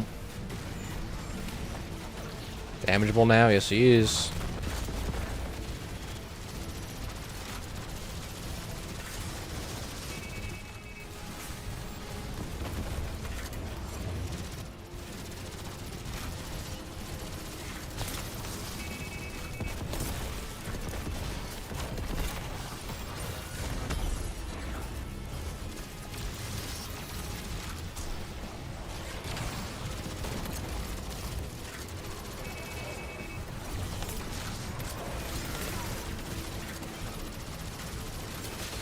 Why can't I get my super? Oh, suppression field, that's why.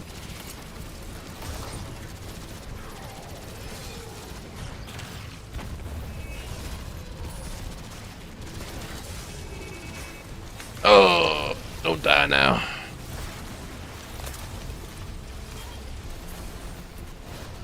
Rohan, I'll save you. Look within.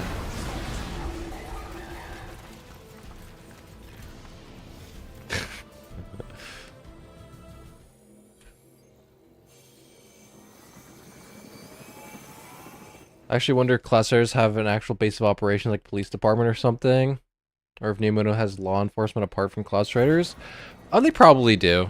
Cloud Striders are just kind of like just the defenders of the city, right? It's more so like they got bigger problems probably than petty crime, you know?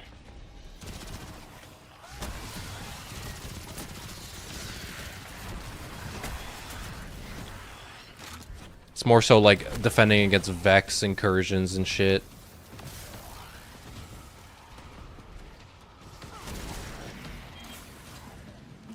In terms of their like base of operations, it's kind of like where the spawn is, right? Like where you interact with what's his name? Nimbus, or what's their name, I guess. Cuz that's like where the Cloud Strider graveyard is and shit, you know?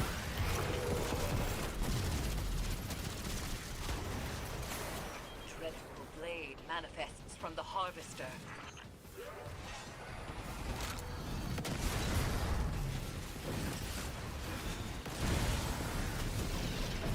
Yeah, yeah.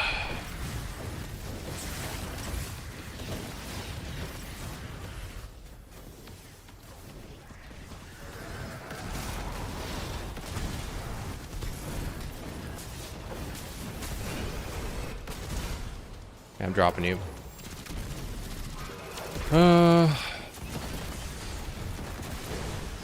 Grief Unforgiven. I wonder what was the lore about this guy again? Probably have to do... Oh. Is he a Scorn? Or is he a Fallen?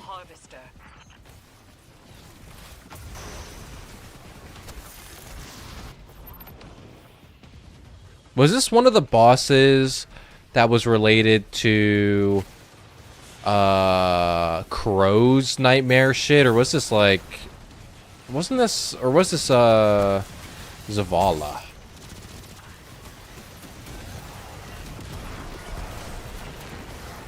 It might have been Zavala.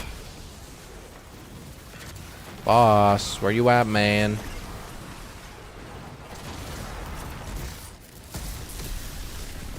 That was Zavala's nightmare? Okay. This was the guy who, like, killed his son or something, right?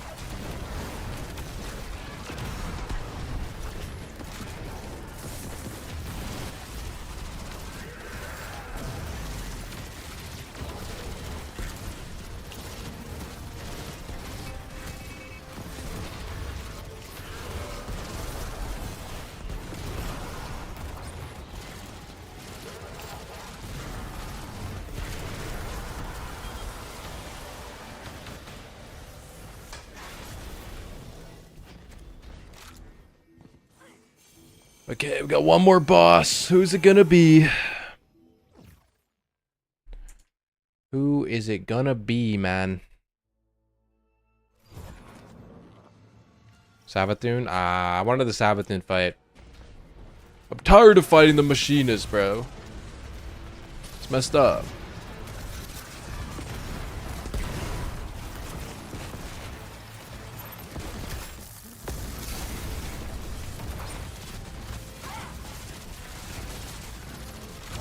I'm gonna say we need Seasons back. In Destiny, yeah, for sure.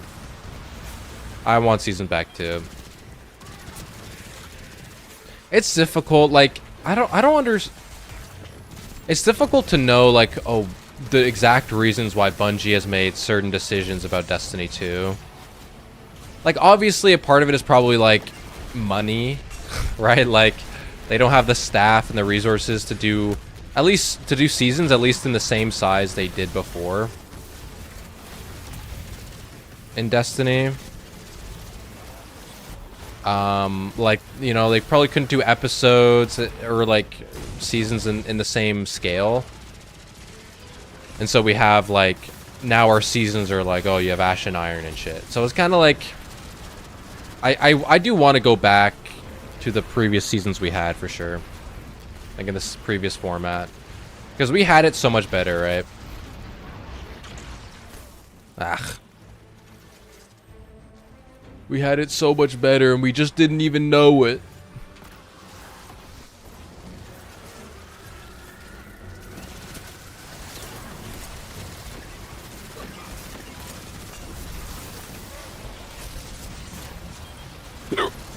Excuse me.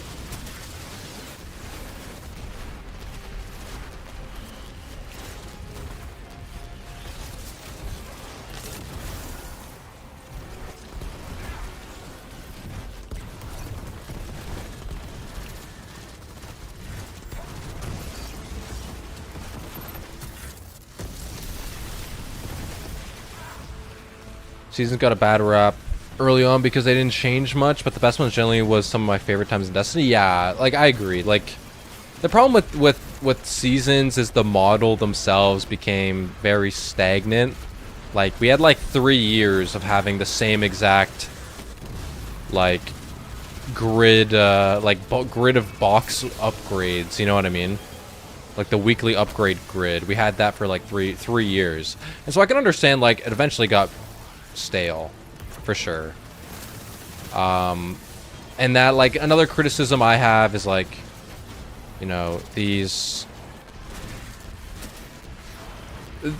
seasons we did get would always be sunset, and so there was never like a permanent, we never really had permanent additions to the game,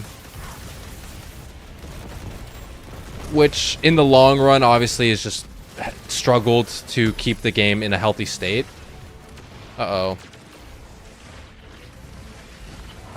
Because obviously if you have no new content like Crucible maps and strikes and these things that stay in the game season over season, you know, you're gonna eventually run into troubles.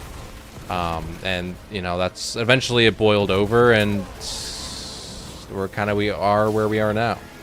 Like if seasonal content focused a little bit more on like building like more evergreen content that wasn't sunset, we probably would be in a better position as a game right now, but unfortunately that didn't happen. Unfortunately. Okay, and I didn't even get a fucking fusion rifle. Oh my god. Oh my god. Okay, let's go to the tower. And then we'll go look for the tentacles on Europa. And confirm whether they are tentacles or if they're egregore. We'll also double check the Mars ones. I'll say that Forsaken Seasons were some of the best because they brought a lot of great evergreen content. Yeah, and I think yeah, I didn't really play too much back then. I played Season of the Forge and Opulence. I completely skipped Season of Drifter. I don't think I played it at all. Actually, no, that's not true. I might have played it a little bit, like for a week. Crotona, how's it going, brother? How's it going? What type of stuff did they add in did they add a lot of strikes and shit? Obviously they brought Crucible maps and stuff, and they brought a whole new game mode in Gambit that year, but yeah, Lassie, you can join. You can join up. We're just gonna do we're gonna look around Europa right now. Get no audio, so I'll just be lurking. If you want to say hi. Hello, Crotana. I know you can't hear me right now, I guess. But still hello. Let me look in the thing here. Welcome back. Ah, only 7 freaking things, man.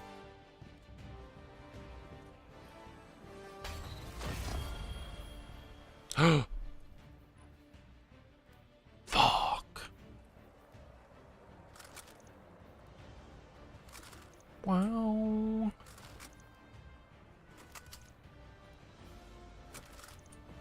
Depot. God damn you, give me more fusion rifles, please.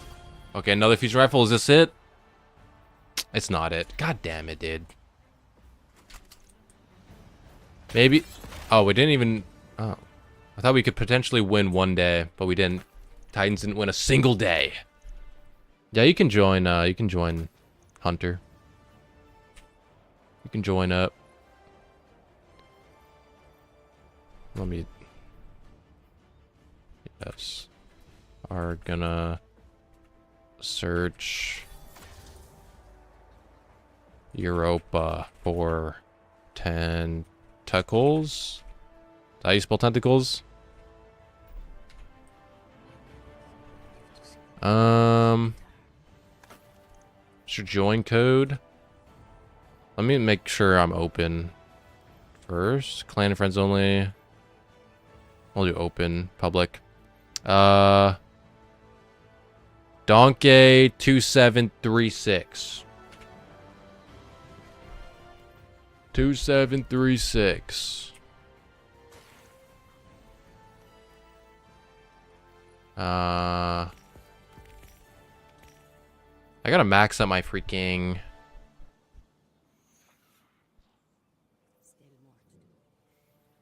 I could use some coffee.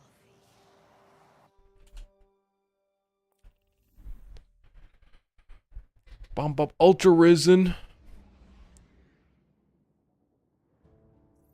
1x1 jump for the chicken or 1x2 jump for the beef. I'll be honest with you, Ultra Risen. I don't know what that means.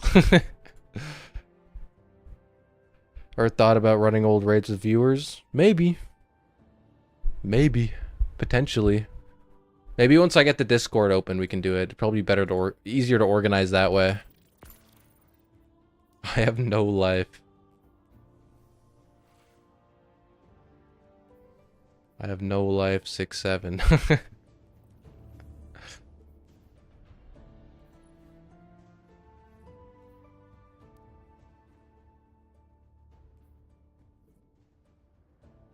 How do we join this freaking thing again? What are the tentacles for? I'm just trying to find them. Because apparently there's stuff on Europa that might suggest there's Lord of Every Nothing activity there. So I just want to find them. Is I have... Hunter, are you I have no life? Guess somebody can't do it. You can't do his activity, man. Do you have renegades?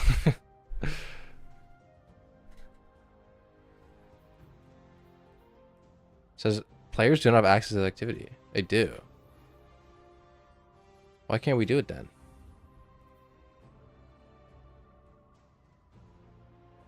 But I'm not that far. Oh, yeah, you might not be able to do it until you do the campaign. I think.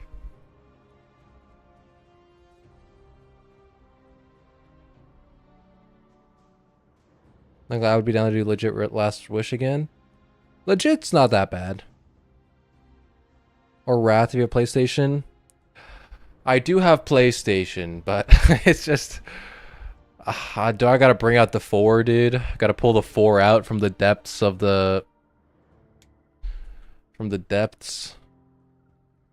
I did the DE circuit last night. Still got it. Good job, Har. I gotta play BO3 again.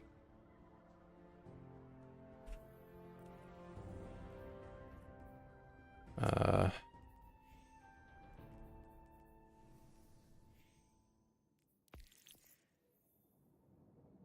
have one boss in this mixed rush. Oh, okay, you got mixed rush. Okay. Sounds good. Sounds good. We must find the tentacles. Let me see if I can find it online. Destiny 2 Europa Renegades Tentacles. In a live stream of 45 minutes, you can see pyramid structures covered in ice in Europa Renegades map. We know of the pyramid. There are also tentacles. Well, no, he's talking about on Mars. But I'm pretty sure, dude, that it's egregore. Okay, so at one point on Europa Adamant map, you can see taken tentacles and similar growths like that, like in the Sarlacc pit. You can also, and also in the new solo ops, you can see Dire taken. Oh, I might have to do the solo op as well. because I don't think I've ever done that one. The new one. If there's dire taken there. So the adamant. So we'll do this one. The Redditor does not say where. But it says that there are tentacles on the adamant map. Yeah, we see them in other solo ops too. But that they take route into more locations successfully is still a different thing. That they make it that visible in the renegade maps makes me ask questions about their relevance in the story. It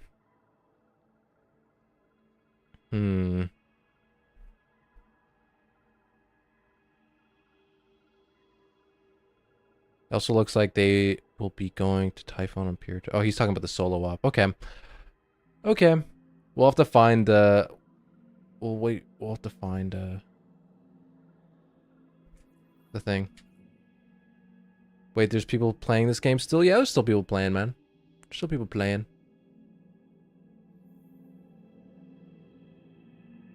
PS4 servers were taken offline. Oh, with the local hunter with the 100 bits. Let's go. Thank you, brother. Thank you. Thank you, brother. Throwing it down. The PS4 servers aren't taken offline in the sense of like you can't play Destiny 1 on PS4. I think it's just that PS4 is no longer being supported by PlayStation. By Sony. I think that's what it is. I know for a fact that I've seen Lord of Every Nothing Tentacles on the Europa Underground map. Okay. So I'm going to be looking through the whole map to try and find it once Lassie joins up. Because the ones on Mars, to me, we'll look at it again. I'm pretty sure it's just frickin' Egregore. Like, it looks like Egregore to me, but we'll look again. We'll look again. And then I'll run the solo op, and we'll see what's up. And we'll see what's up. And then maybe I'll make a video on it. Trying to load into Supremacy match and it's taking forever to find people. Yeah, I've heard that the Supremacy queue times aren't good. I've heard it's not great.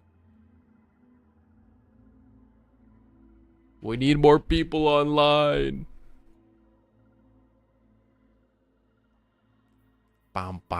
So the Adamant map, I'm pretty sure is the underground one. And we'll just do easy as shit, dude. We'll do... Okay, I'll do whatever gives us... Tier 5s at the lowest. Okay, well, this gives tier 5s. We'll do this one. The blue tentacles are a giveaway. Okay, we'll do it again. It probably is. It probably is. Let me see that tattoo. I have a bunch. I got a lot. I got a bunch of them. I got a bunch. All over my arms. All over me. I want to get a new one soon, but I also don't want to spend money. So... I also don't want to spend money. I need to save. Got my first one the other day. Nice. Nice. Yeah, I've had tattoos for 2 years now. I got one a couple months ago. What's the best Destiny OST? Like in general? Like in terms of like the whole expansion type of thing? Or just the song? Tramp stamp reveal? I don't got that. I don't got one of those. It has been infecting the entire solar system pretty much. They've appeared everywhere except for Earth, Neomuna, and the Pale Heart. But there is dire taken on, well, obviously there was dire taken on Earth, but then there's also dire taken on Neomuna, which to me is interesting.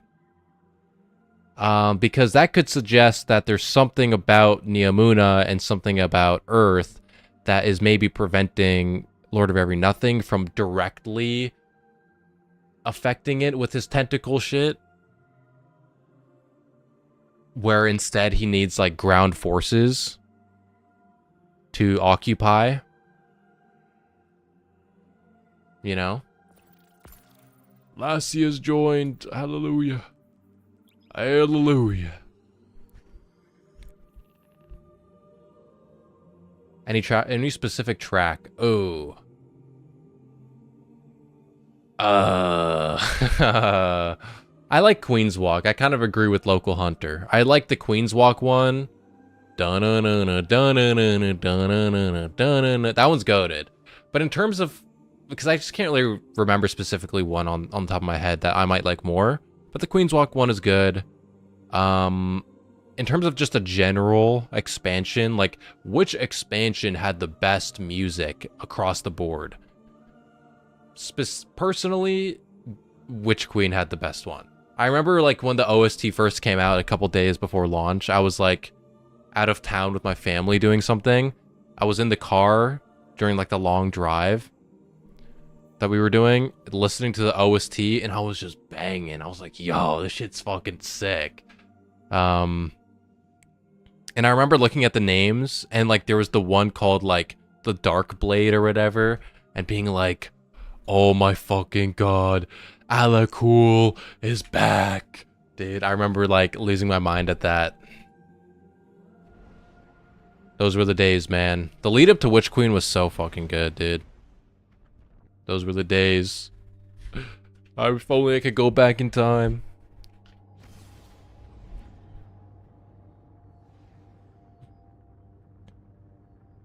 Okay, let's find the tentacles. Backstabbers in arms on Tharsis is expecting a shipment and doesn't want. Oh, it's just us, dude. No one's playing these activities, bro. It's only us that loaded in. And a cut of the profits. It's kind of sad, low key. Kind of sad. Witch Queen had insane music. Yeah, Witch Queen was so good. Like the thing about Witch Queen is like I'm a bit of a I loved the expansion itself and everything that came with it. I just felt like my main criticism of Witch Queen, both at the time and now still, is that it didn't do anything to like improve the general state of the game. Like it didn't add, like it brought one PvP map in fucking whatever that PvP map was that everyone hated. And then that was it. Like everything else was kind of still struggling in terms of the main playlists and stuff. So There are no loss, no kills. that was my criticism. But the expansion itself was still really good. I really loved the campaign. Still personally my favorite campaign is the Witch Queen campaign. Although I do like the Final Shape campaign and stuff. Is this the right one? Someone said it was in this map. So I don't personally, I don't really care about doing the activity. I just need to find the tentacles, okay? I just need to find the shit. I need to find the goop somewhere.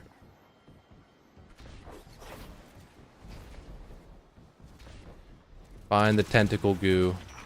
Knock, knock. Anybody home? Witch Queen on top. Low diff, reality, easy clear. Yeah. Witch Queen was just... It was very good. Okay, nothing here. Is this the right map? Because someone on Reddit said it was the Adamant map, which is what we're on. But if it's in the underground map, then it's the other one. Let's look up here.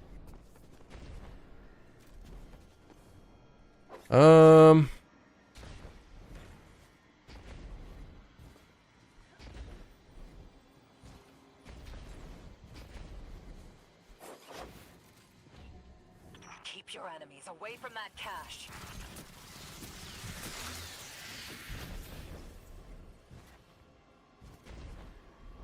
Lord of every nothing, where's your goop?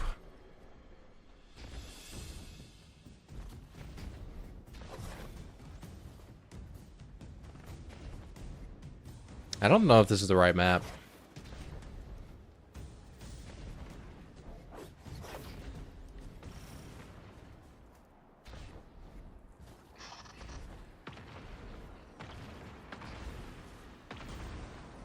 Wrong map? Okay.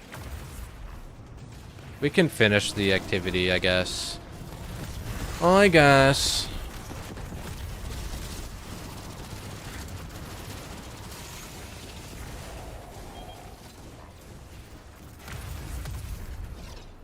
Or we can leave. And go to the other map.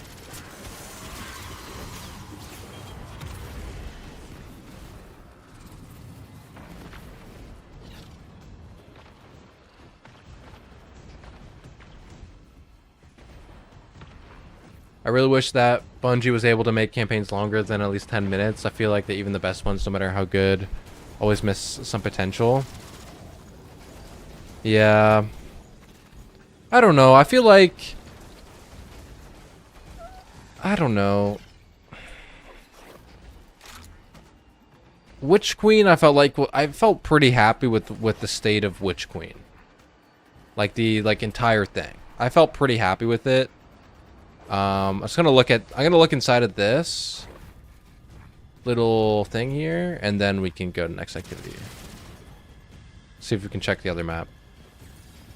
Because I don't think it's in here, but I just want to check one thing.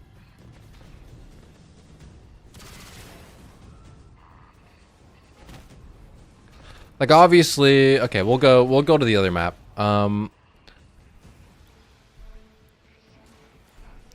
Like, obviously, Lightfall had major issues. Final Shape was a good campaign. I just wasn't super happy with some of the narrative decisions they made, rather than it being like the pacing was bad type of thing. And then the last two campaigns we got is just a problem of kind of like a little bit of pacing issues, I feel like, but also, like, I don't know, like, you're just in the same 4 places over and over again. And so it was kind of lame in that sense. Because I would only want them to make the missions longer if it would, like, or the campaigns longer, if it would actually, like, make the pacing better. Or like they would be able to add more stuff into the campaigns that felt meaningful enough. Their self-destruction is I always felt like there was room for more. I felt like there was room for more in the Witch Queen, especially in the post campaign. The post campaign was pretty weak for the Witch Queen, if I'm remembering correctly. Especially after the raid. I remember the post raid was so underwhelming. Like, usually, like, up until that moment, Bungie kind of did like big things post campaign or post raid, but they didn't do that with Vow of the Disciple. Like, we had the one mission that where you went into to kill the Scorn in the first encounter area, but that was it. And I remember being so disappointed by that because I felt like they could have made those missions way better. You know what I mean? Matrix Forge card. Oh.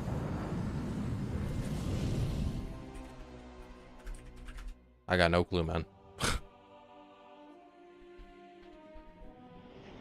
Yeah, only that was... The only thing was what, Wellspring? Wellspring, yeah, like that was the post-campaign. And what else? So we had obviously the Parasite mission. But like other than that, like we didn't like we really didn't get much post campaign and not much post raid either. Like I felt like the campaign was fine, but they could have fleshed out way more in those other areas. Okay, let's find these tentacles, man. Oh, Tenta here? I'm coming to you, lassie.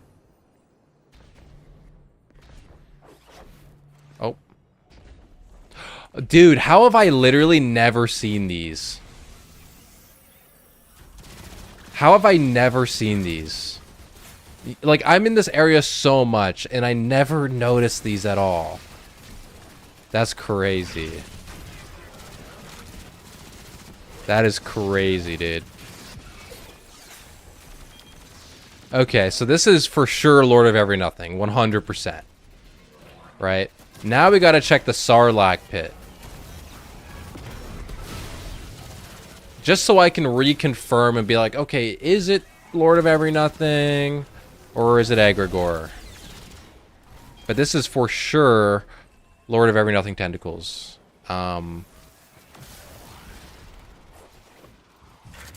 Which is very interesting. Mind if I skim a little off the top? Oh, there's even some here. Yeah, okay. There's even some here, for sure, okay. Yeah, that's Lord of Every Nothing, for sure. It looks kind of like frozen. You know what I mean? Looks a little frozen.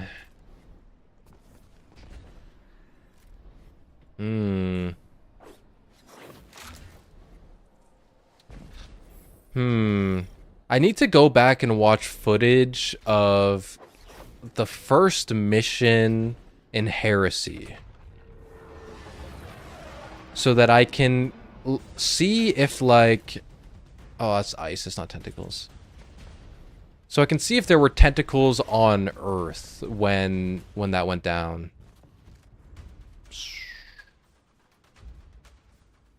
It seems that Lord of Every Nothing's infecting starts deep within the planet and slowly starts to eat its way to the surface. That's kind of what it looks like. Anybody home? It's like popping out of the ground and stuff. That is kind of what it looks like.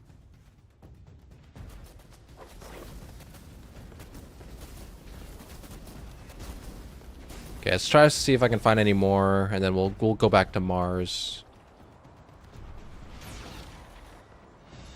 Nothing over here. Okay.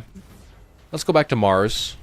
Do we know which... Okay, we only have one active right now, so...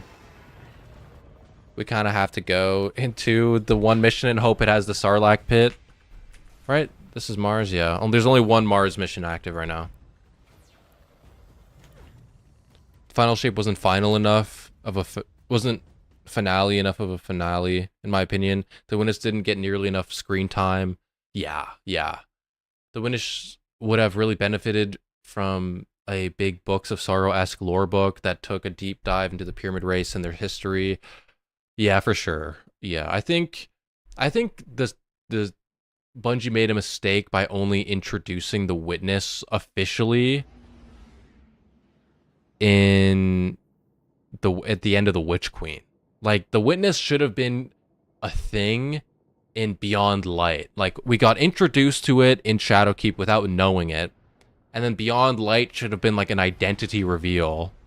And then Witch Queen should have been like, okay, we're dealing with Savathun, but then we're both kind of preparing for the threat of the Witness. And then we learn a little bit about who the Witness is, what its goals are in that expansion, and then we meet face to face in Lightfall. You know what I mean? We just didn't have enough of Witness stuff until way too late.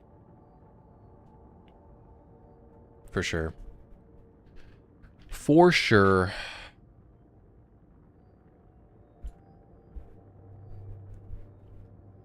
Let's hope this is the Sarlacc pit.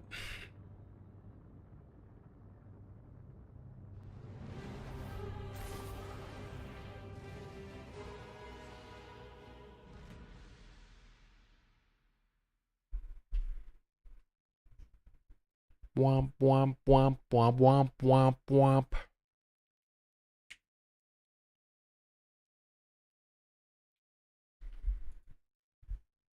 I don't know. I feel like based on what we're seeing right now about like the tentacles and shit, I wonder if like Bungie's trying to make Lord of Every Nothing be like a third-party villain, you know, like it has its own motives, it's doing its own thing, it's unrelated to the story of the Nine, kind of. I mean, obviously it has stuff to do with Six and stuff, but like, I don't know. It's very interesting. This is not the Sarlacc one. Right. Pretty sure it's not. Bale and Loom are out of the picture, but there's Just still do a work quick to run do. around the map. Pretty sure it's Let's not, go. though. Sendai Colony in the Sol System. That's what I was thinking, right? Like, kind of like... It's kind of like, what's his name? The cockroach guy who third parties the fucking domain expansion. That's kind of the vibe I'm getting. Yeah, this is not Sarlacc. I'm fairly convinced Lord of Nothing is going to be our narrative bridge to the Winnower. I think so too. I definitely think so too. Kurorushi, yeah, that guy. The cockroach. I definitely think so too, especially considering that in Heresy, you know, Lord of Every Nothing was taking over pathways that should, you know, belong to the Winnower and stuff like that, right? And he himself was engaging in the ritual of taking, which is something, you know, that is should be exclusive to the power of the Winnower. So is this like is that a giant Vex portal? Anybody home? What do you think this goes to, guys? Think it's a Black Garden entrance? Probably not. Those ones look pretty unique.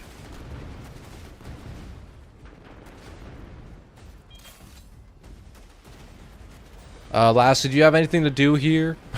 Because I kind of want to go do the solo op. And see what's up with the dire taken there.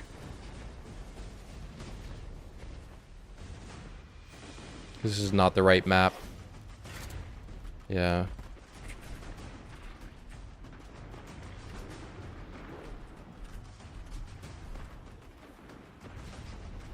I like to do that. The Winnower could very easily snuff out the Lord of Every Nothing if he wanted to, but he wants to use it as sort of a test for the Guardian. That'd be interesting.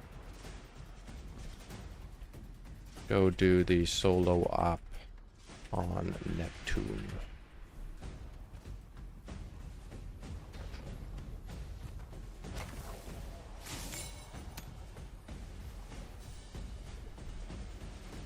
Yeah, kind of like... It'd be interesting to see, like, if the Winnower could be, like... wants to use the Lord of Every Nothing in some way, you know? Maybe as a way to be incarnate or something, you know what I mean? Like, I kind of see the view of Lord of Every Nothing as kind of a fulfillment of what the Winnower tells us in Spiral, where he talks about how without the presence of the hand of the gardener, right? And this is lowercase g gardener. So essentially, without the hand of someone who shapes the garden, the flowers themselves will reach up towards the knife and shape the gardens themselves. And so I kind of see the Lord of Every Nothing as a fulfillment of that idea, where the gardener isn't involved and the Winnower is just kind of sitting back and watching. And so, you know, this is an opportunity for the flowers to kind of reach up and shape the garden for themselves without the need of these outside forces, of the Traveler and the Winnower. Now that the Traveler is out of commission, so you know the freaking Lord of Every Nothing is now the new knife that shapes the garden and stuff, right? You know what I'm saying? Let's do it as easy as possible. I just want to go into the mission, see what's up.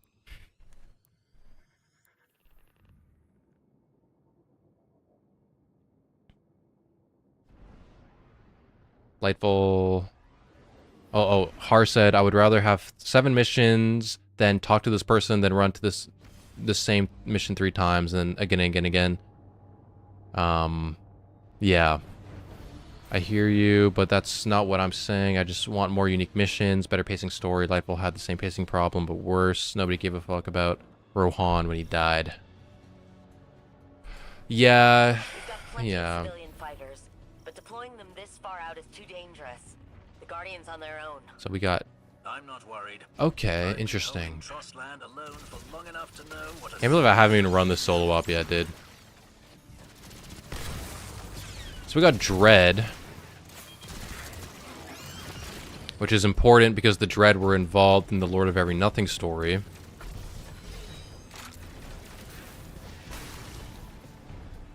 So are these the Dread under the control of Lowen? Or is it a different shit? Yeah, so these are Dire taken for sure. Okay.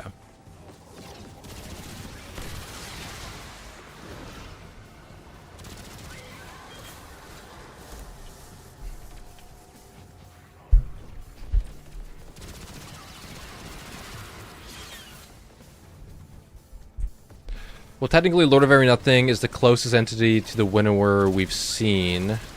Sorry, just let me kill these guys first. I'll read the rest. We've seen, right? It's literally a manifestation born of the Winnower's own power. I mean, yeah, I guess, right? Like, what is the power of the Winnower, right? It's the power to it's basically the power of the knife, right? The power to shape and cut away the dross. Separate what works and what doesn't work, right? That's what his job was in the Garden Before Time. And so I would say that kind of like how the witness was the first knife, right?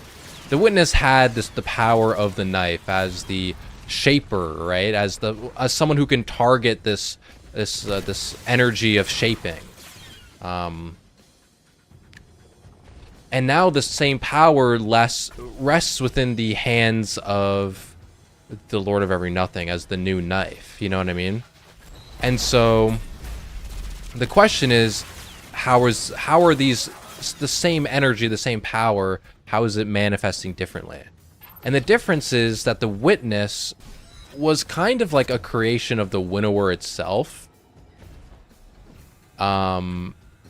Through the moment, you know, in the Garden Before Time, when the Winnower reached for the first knife and struck against the Gardener, right? That was the moment of the witness's creation, just before it became like a being after the universe was created. But now we have this like second knife, right? This post-creation knife that was created under a different circumstance. It was created under the desire for the Taken to have a new master, to have a new will to control them. And so it is this manifestation of this, you could say, the power of the knife, but it is done not through the Winnower, but through the flowers in the garden, which is kind of what the Winnower talks about in the winnowing lore tab of Inspiral. So in that sense, it's like, okay, you know, what's the true knife in that way, right? I don't fucking know. You know? How does this relate to what the Winnower feels about the witness? How does this relate to how the Winnower feels about creation? Because the Inspiral lore book, man, the end of the winnowing lore tab of Inspiral tells us so much about what the knife is, the power of the knife, all these different things. And so having a new knife and have it be directly related to what the Winnower said about the flowers reaching for the knife, it's kind of like, you know what I mean? It's all related in some way.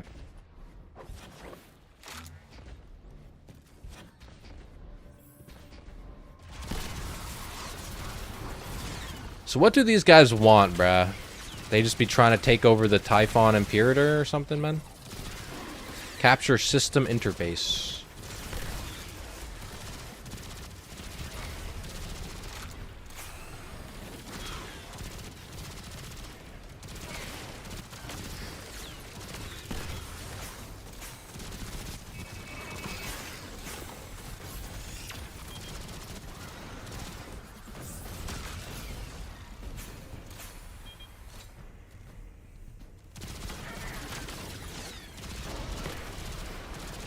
Because it's interesting to try and like figure out like what are the motives of the Lord of Every Nothing, right?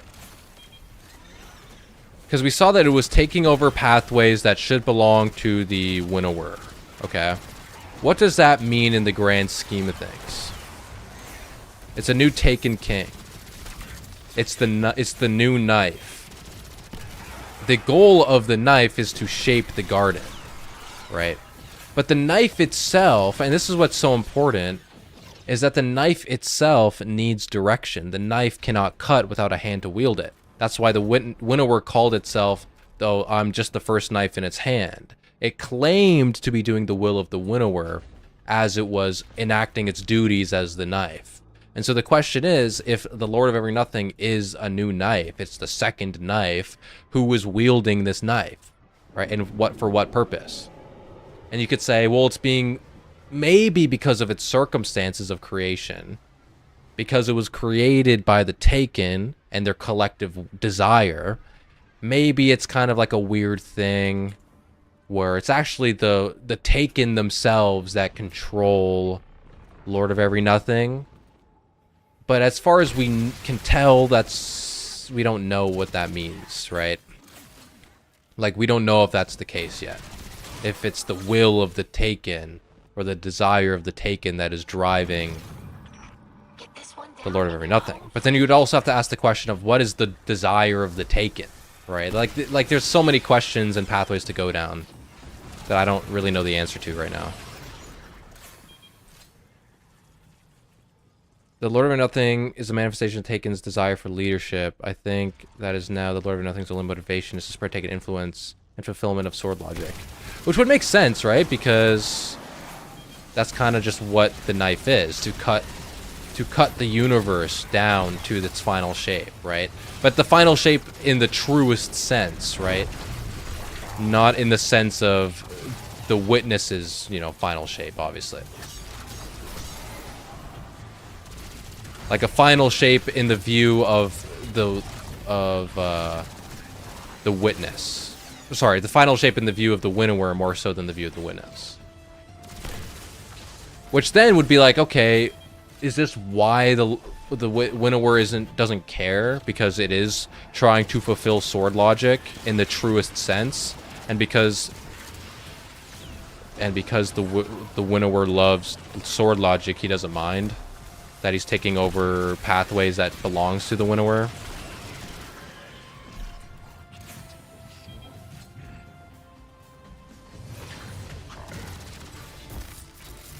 Right. The true final shape of the Winnower is more or less just perpetuation of natural selection. Yeah, I know, yeah. But I'm trying to just make a differentiation between the final shape of the witness versus the final shape of the final shape of the Winnower. Will still need technological advancements to stand up to the Vex.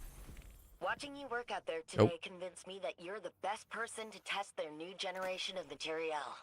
Keep an eye out for their invitation, and we'll make sure you get the newest gear first.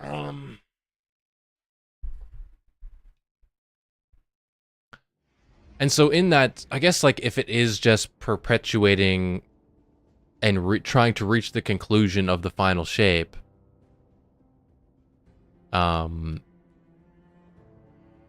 of the Winnower, then its duty as the knife is to be wielded by the Winnower, I guess, right? Kind of, to do the will of the Winnower.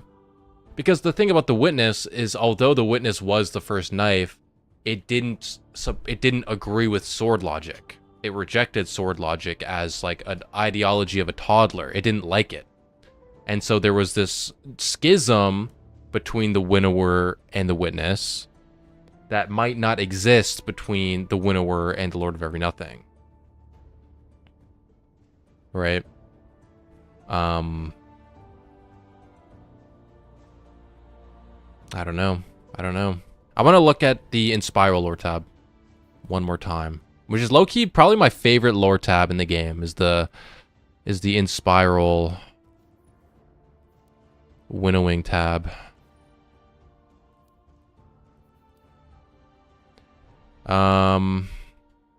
This is what a flower knows. A flower knows the direction of the sun, the presence of the rain, the tangle of the roots, the distress of another plant, the hands of the gardener, whether they prune or transplant or crush.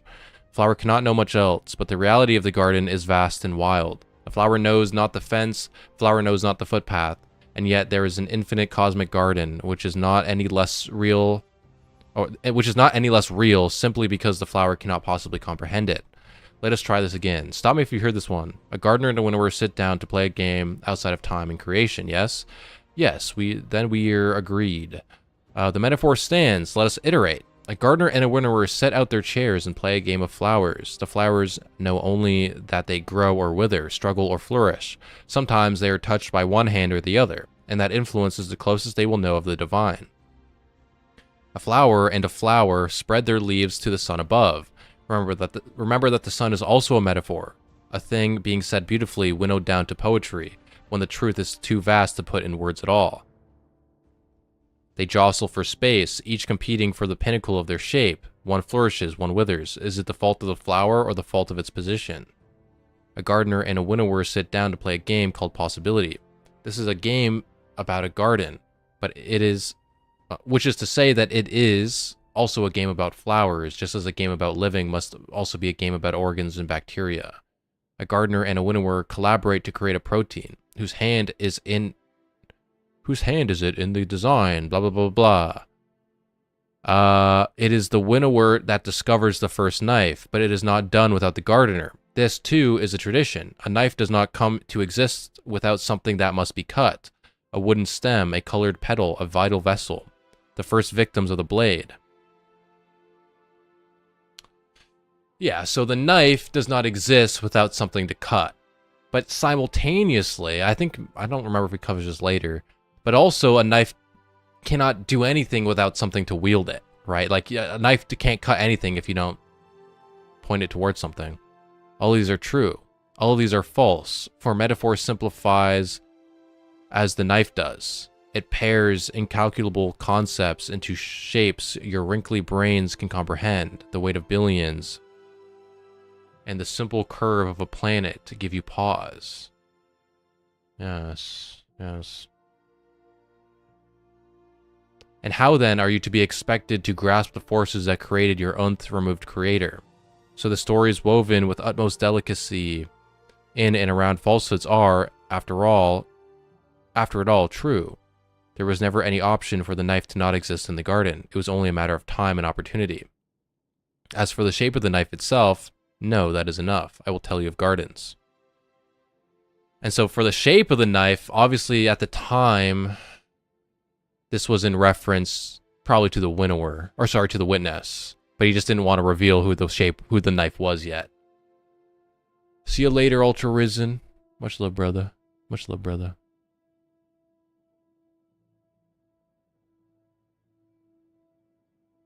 Do you think they would use an updated version of the Tiger engine for D3?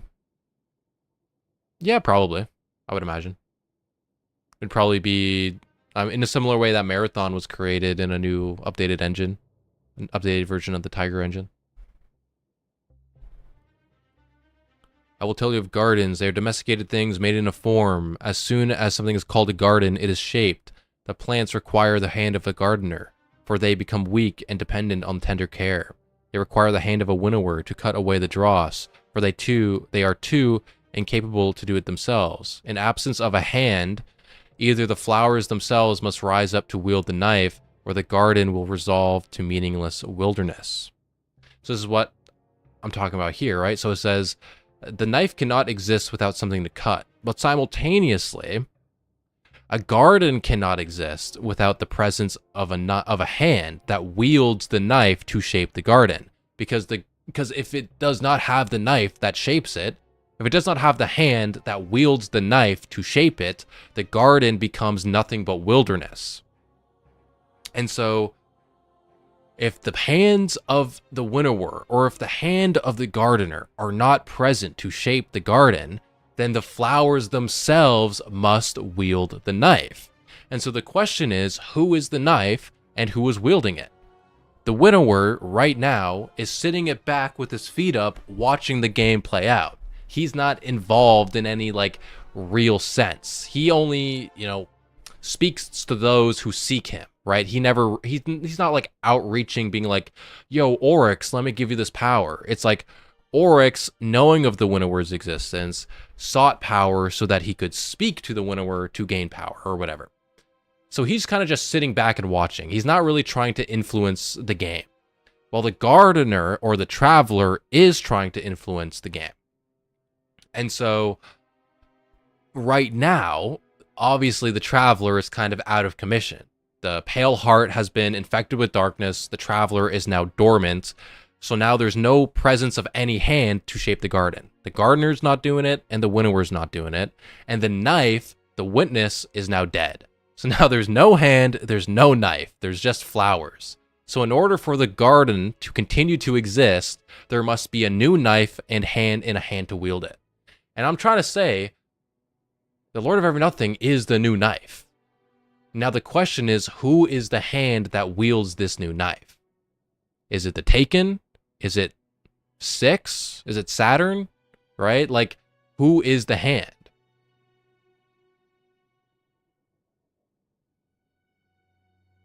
You will say, but there are plants that can walk. There are seeds that must be scorched by fire to know growth. Existence is more complex than a simple dichotomy between growth and withering. And there is more in heaven and on earth than is dreamt of in this philosophy.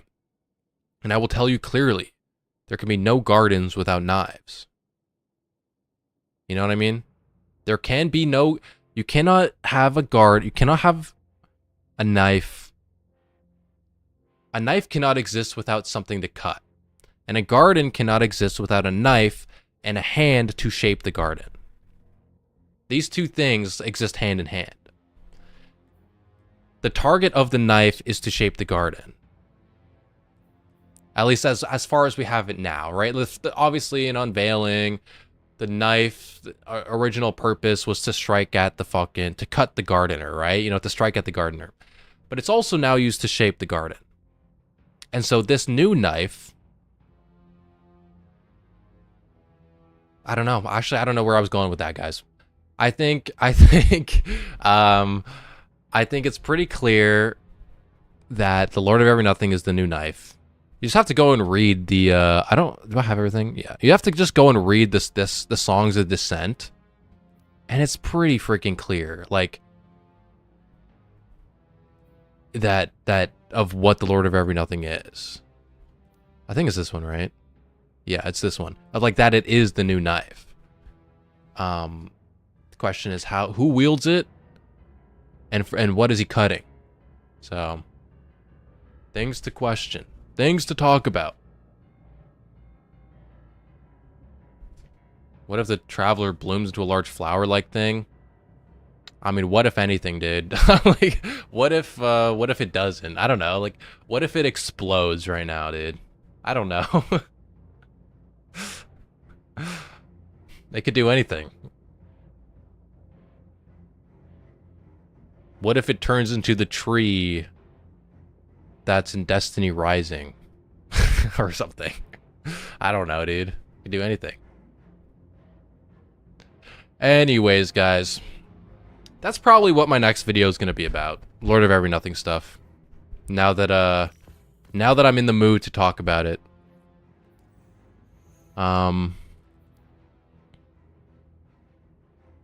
We get more ghosts. True.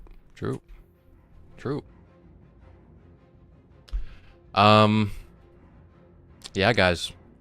That'll probably be it for me tonight. I'm probably gonna maybe start working on this video now, because I don't have too much time tomorrow. So I'll probably start working on this video about Lord of Every Nothing. I want it to come out tomorrow. We'll see. Definitely on Wednesday at the latest. And then, yeah, I'll be on live tomorrow to play some Iron Banner, because we haven't had Iron Banner since, oh, I didn't see what you said, Dorka Baby. Let me see what Dorka Baby said really quick. That 6 wants, what 6 wants with Lowen? Hive equals extinction, Vex equals spiral spread, Dread, oh, why is this, okay, Dread equals fate, Taken equals sword logic.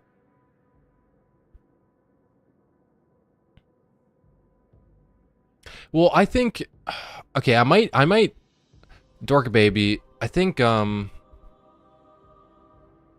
you guys remember my Alchemist video from a couple months ago? And Lord of Every Nothing is his Philosopher's Stone, right? And how, like, it could be the goal of 6 to be the hand that wields the knife. I feel I might have to go back and watch what I said in that video. But I might be able to go in more depth about that. Because I might have to script it, to be honest, but I might go into more depth about that, because it is kind of the tentacles put a bit of a wrench in that idea. Kind of, not really, but like it adds a level of nuance. So I think I still kind of think that Lord of Every Nothing and 6, their stories are connected. Like, their stories are definitely connected. But the question is to what extent? And is it that... And I definitely still believe that Lord of Every Nothing would be the equivalent of 6's Philosopher's Stone in that sense. Being that which the alchemist, that 6 would use to shape reality, to transmutate, right? You know what I mean? Jow, jow, jow. How's it going, brother? Unfortunately, Jow, we are starting to wrap up the stream for tonight. We're just having some last minute lore discussions. Hop on a spaceship and blew up speakers. Jumped out into a floating infested space stadium to slam a tech rot pop star warframe. What the hell? What does that even mean? I don't know. It's a very interesting topic about Lord of Every Nothing stuff. I agree with the Philosopher's Stone idea, but I think his plan, this plan 6 has, will blow up in his face. For sure. I definitely think so. I agree with you. Lucky to watch. New sub, love your marathon lore vids. Thank you, Jow. I might there might be a small hiatus on marathon stuff, because I want to make a couple more. I want to make a couple Destiny 2 lore videos, but then I'll definitely be back to marathon stuff soon. Because it doesn't fully understand what sword logic is, and Lord of Nothing is sword logic. Yeah. Yeah, that's true. That's true. Yeah, the question is, like...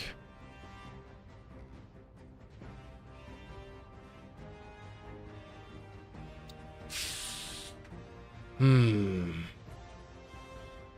do I think about this?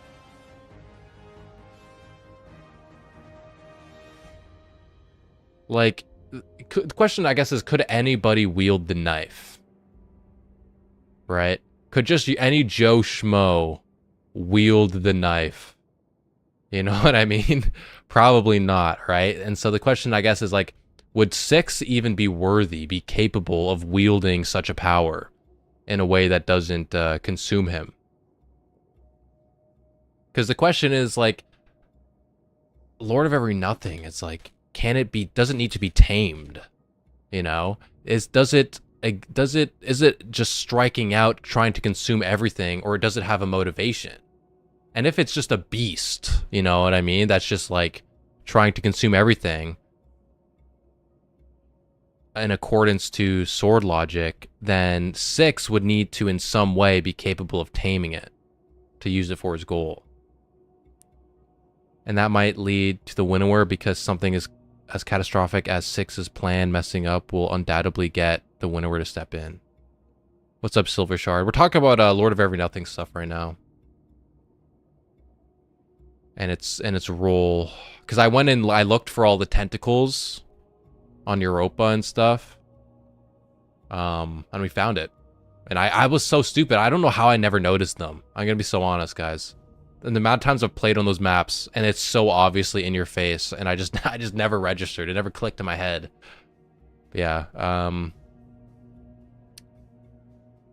Yeah, I think that's interesting, because in the same way the Witness was the first knife wielded by the winnower, the problem was obviously the philosophy of the winnower. Sorry, the philosophy of the Witness contradicted the philosophy of the winnower. And so their relation I haven't played since Witch Queen, just looked up Lord of Every Nothing. Super cool. It is a very, very cool bit of lore, Jow, because it brings me back to like winnower and gardener stuff, which is like my favorite lore in the game. And so like Lord of Every Nothing is it's so cool. Like Lord of Every Nothing is what is keeping me so interested in the saga right now, because of what potential he could have. The Sarlacc pit is rippled with tentacles. Yeah, I need to look at it too, but the map isn't available right now. I won't be able to look until reset. But yeah, like how much influence did the Witness have, or how much influence would you be able to say that the winnower had over the Witness? And I would say like very little, right? Like like the unveiling, it's like those who consider very little thought, beings who deserve no thought, those who peddle a tired gotcha that all life hastens entropy. They are fatuous little nihilists who pretend to prefer no existence than to a flawed one. They bore me. This is literally just fucking the Witness. I hate that I hate that the winnower and the Witness both start with W and I. I always mess it up. This is the winnower directly having scathing remarks to the Witness, because this is what the Witness believes, that life hastens entropy, and that they would prefer no existence. They would prefer an existence that is frozen, so that nothing could ever happen ever again, than an existence that comes to a final end, to a final shape. That is the philosophy of the Witness. That's different than the philosophy of the winnower. And the Witness itself also has scathing remarks towards sword logic, where in the final mission of the final shape campaign, you know, the Witness talks about sword logic as if it's the philosophy of a toddler. So there's a schism between the relationship of the winnower and the Witness, right? And so the winnower created the Witness as the first knife, but the Witness within creation, right? Because remember, the first knife was created before the universe was created, right? The first knife existed in the garden before time, before they fought, right? It was right in the moment up until the garden and the winnower battled. It was right before that moment that the first knife was created. And so after the first knife entered in creation, and the pattern, the shape of the knife became the Witness, there's obviously a schism that must have occurred, right? And so sure, the winnower created the Witness, and the Witness is the first knife, but there's still a schism. You know what I mean? Yeah, but from that point, the Witness could do what it wanted, exactly, right? Because it entered into creation, it had its own free will to do whatever it wanted to. So it was no longer necessarily in the hands of... It was no longer wielded by the winnower. But it was in the past, in the Garden Before Time, it was. But now there's been a schism. And so now that the winnower is, now that the witness is dead, and now we have a new knife of the Lord of Every Nothing, which was created by the collective desire of the Taken for a new master. And the Taken themselves are hollowed out. They are sharpened by the winnower in the deep. It is almost as though, like,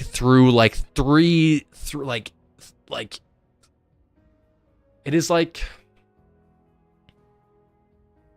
indirectly, in a way, the Lord of Every Nothing is a creation of the winnower. Indirectly, because it's created by the creation of the witness, of the winnower.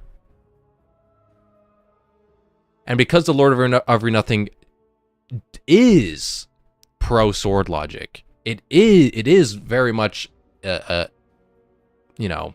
that philosophy, because it is created by the Taken, who are obviously, for the sword logic. That in a way, it gives the winnower a new knife that is perfect for it to wield. That no longer has a differentiating ideology. So there is no more schism. And that begs the question, if in Heresy, when Oryx was telling us that the Lord of Every Nothing was taking over pathways that should belong to the winnower,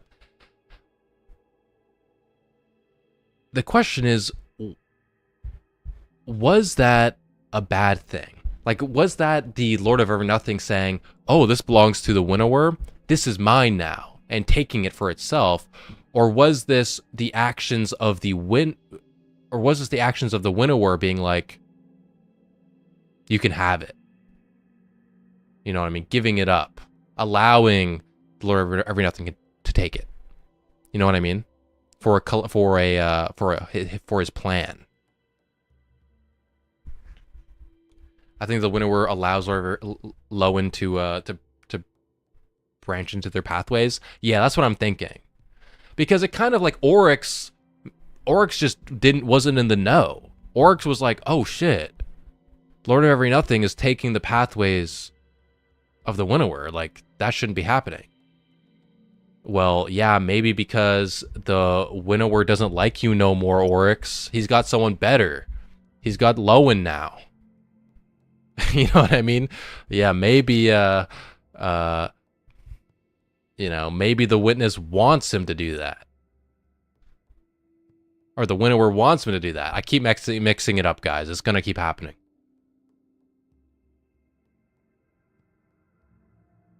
And so now Six's goals and attempts to potentially wield the Lord of Every Nothing as his Philosopher's Stone to shape the garden, to be the hand that shapes it, to be, to transmutate the universe into its own, into the way it wants it to be.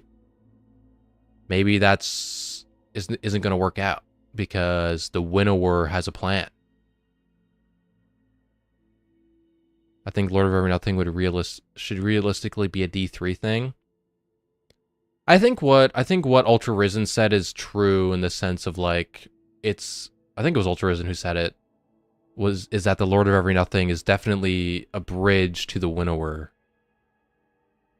And so if we're getting a winnower saga in Destiny 3, then for sure Lord of Every Nothing would be the Destiny 3 thing. And I think this is maybe I'd have to see how I want to frame this video. But like, because I did kind of want to make a video talking about how I would end the Fate saga in The Alchemist so that we could get a Destiny 3. Like, how would I build a Destiny 3 using what we have now? And this would be how I would do it. Like, oh, Lord of Every Nothing is a tool for the winnower and is the goal. And so in Six's plan to be the hand that wields the new knife, it's going to backfire And this extinction event that we are, you know, avoiding is not as simple as just like we don't know what the extinction event is. Like we kind of try to, like, we know that there's an extinction prophecy, but we don't know what it is. Like, what causes the extinction? Okay, well, you know, 3 dies or whatever. A death ensures extinction. Okay, but what does that mean? What's the extinction, right? Like, what happens? What's the extinction event? It's the fucking winnower, baby. Because 6, in his attempt to control Lord of Every Nothing, is gonna open a portal or some shit. Or like 6 will find himself taken or whatever. Like it'll be like 6 will get taken by Lord of Every Nothing, and then that way the winnower becomes incarnate in the fucking universe by taking over fucking 6's body or some shit. You know what I mean? And then shit goes sour from there.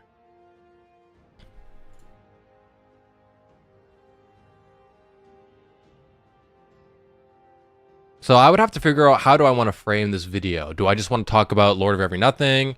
Do I want to talk about... I think here's what I'll do. Because I'd also have to make a thing about Shattered Cycle in that sense, talking about what would I talk about in Shattered Cycle. I'll make this video about Lord of Every Nothing, talking about what is the Lord of Every Nothing, and explaining that it is this new knife, and what its purpose, and speculating on what that purpose is. Like, who is the hand that wields it? What is it trying to cut and shape, and blah, blah, blah, blah, blah. And then maybe afterwards, I can talk about, like, here's how I would end the Fate Saga. And then I can talk about Lord of Every Nothing and the Alchemist and stuff like that. Setting up Destiny 3 in a Winnower Saga. Do you think there are more echoes than the 3? Yeah. I mean, we saw in the when we killed the Winnower, there's a bunch of them that go everywhere. It was just that the 3 that we had in the episodes were they were just the 3 that landed in the solar system.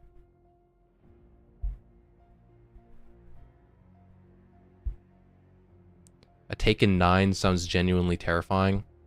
And I mean, listen. There's Taken tendrils on Europa and on Mars. Dude. On Europa and Mars. There's Taken tendrils there right now. What if that's the process of taking the 9? In a true sense. You think the other echoes could have possibly landed within the solar system, other solar systems, and awaken other alien civilizations? I think so. I wouldn't be surprised. Like, you know how earlier in the stream I was talking about the Pantheon lore? I wouldn't be surprised if, like, Bungie did a Lubre thing where you had, like, the Echo of Rolk or some shit on Lubre for an expansion in the future.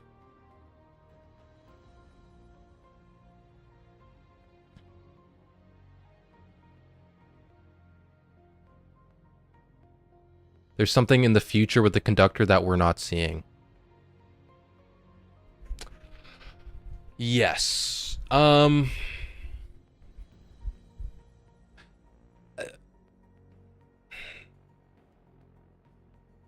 conductor is weird. Because there's lore from Edge of Fate that talks about how the Outer 9 used the conductor on like in order to kill 3, basically. And that they were talking about, like, okay, well, if we use her to kill 3, then she could kill us too.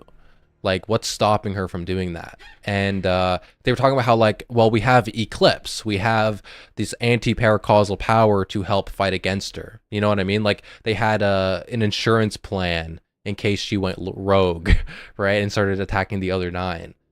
And now that her echo is weakened... I mean, I have my video about the Neomuna thing, the Neptune thing. about how her losing control of her echo, which seems to be the inevitability, will bring Praedyth out of the vault of glass. Like, that is for sure. Like, that's what the lore is telling us. That Praedyth will, in the moment that the conductor drops her baton, that's when Praedyth escapes the vault. And because that hasn't happened yet, he hasn't escaped yet. So, her story is incorporated with the story of Praedyth. But then the question is, like, what causes her to drop her baton? Like, what will be the moment that will finally cause her to leave behind the echo?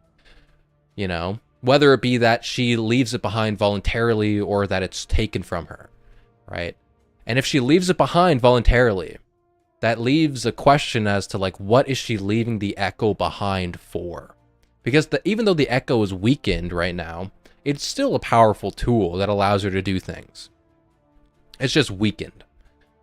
And so if she finds something that is better than the echo of command that she's willing to abandon the echo for, that would be a genuinely scary thing, you could say.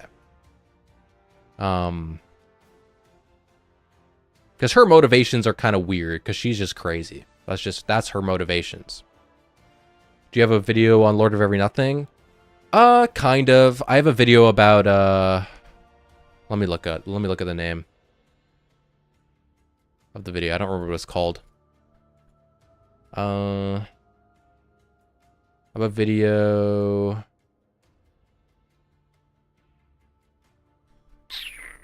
called Saturn is the Alchemist and he needs the Lord of Every Nothing to ascend from 3 months ago. It's kind of a Lord of Every Nothing video. I need to go back and rewatch what I said here. But I mostly talk about what Saturn's motivations are, and then I do a bit of speculation as to how Lord of Every Nothing is involved. But I don't really do a deep dive into the Lord of Every Nothing itself. It's more of a Saturn or 6 deep dive.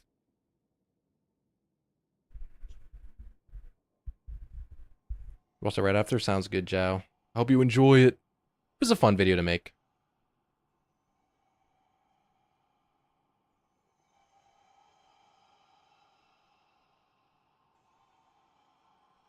Yeah, probably not Siva. If anything, she could wield Quicksilver, but not Siva itself. Yeah, I don't know. We'll have to see what Maya is up to. But I think all we really know right now is that she's going to eventually lose her echo. Whether it's she leaves it behind or it's taken from her, she's going to lose it. And in that moment is when Praedyth will come to the story. Because that's what the lore is telling us. How'd you like a world map in D3? Like, you mean like the world tab like this? I mean, you would need it, bro. Fuck the portal. Fuck the portal. All my homies hate it. Like, we still in Sol? Oh, I would want us to go out of the solar system at some point. A large galaxy thing? Yeah, maybe. Do galaxy. You could just set it up like even though this is like, okay, you have Earth right here, you have the sun right there. Like, it's obviously is centered in the solar system, but you could just like have it be like, okay, fucking in the corner here you have Tor Bottle. In the corner here you have Reese. Like, I don't give a shit. Like, just let us go to places that are technically not in our solar system, you know what I mean? Let us explore elsewhere. Let's go to Lubre or some shit. Maybe change up the map so that like I don't know, man. Do anything but the portal. Anything but the portal. Keep the world tab. Do something different with it. You know? Anyways, guys, I extended it. I thought we did a little bit more yapping, but I'm probably going to get off for tonight. Start working on this video. I'm probably going to script it because I want to get my point across like pretty clearly. And so going off the dome, I'm probably not going to be able to do that. So I'm probably going to script it, talk about Lord of Every Nothing, and stuff like that. And then after, I'll make a video talking about how would I end the Fate Saga, you know, so that we can get a Destiny 3 with the winnower.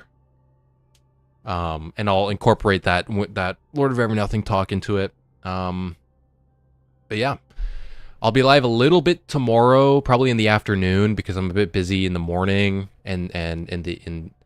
actually no, I'll say this. I'll be live in the evening, because I'll be a little bit busy in the morning and the afternoon. And I'll play some Iron Banner, and I want to hopefully get the video out tomorrow.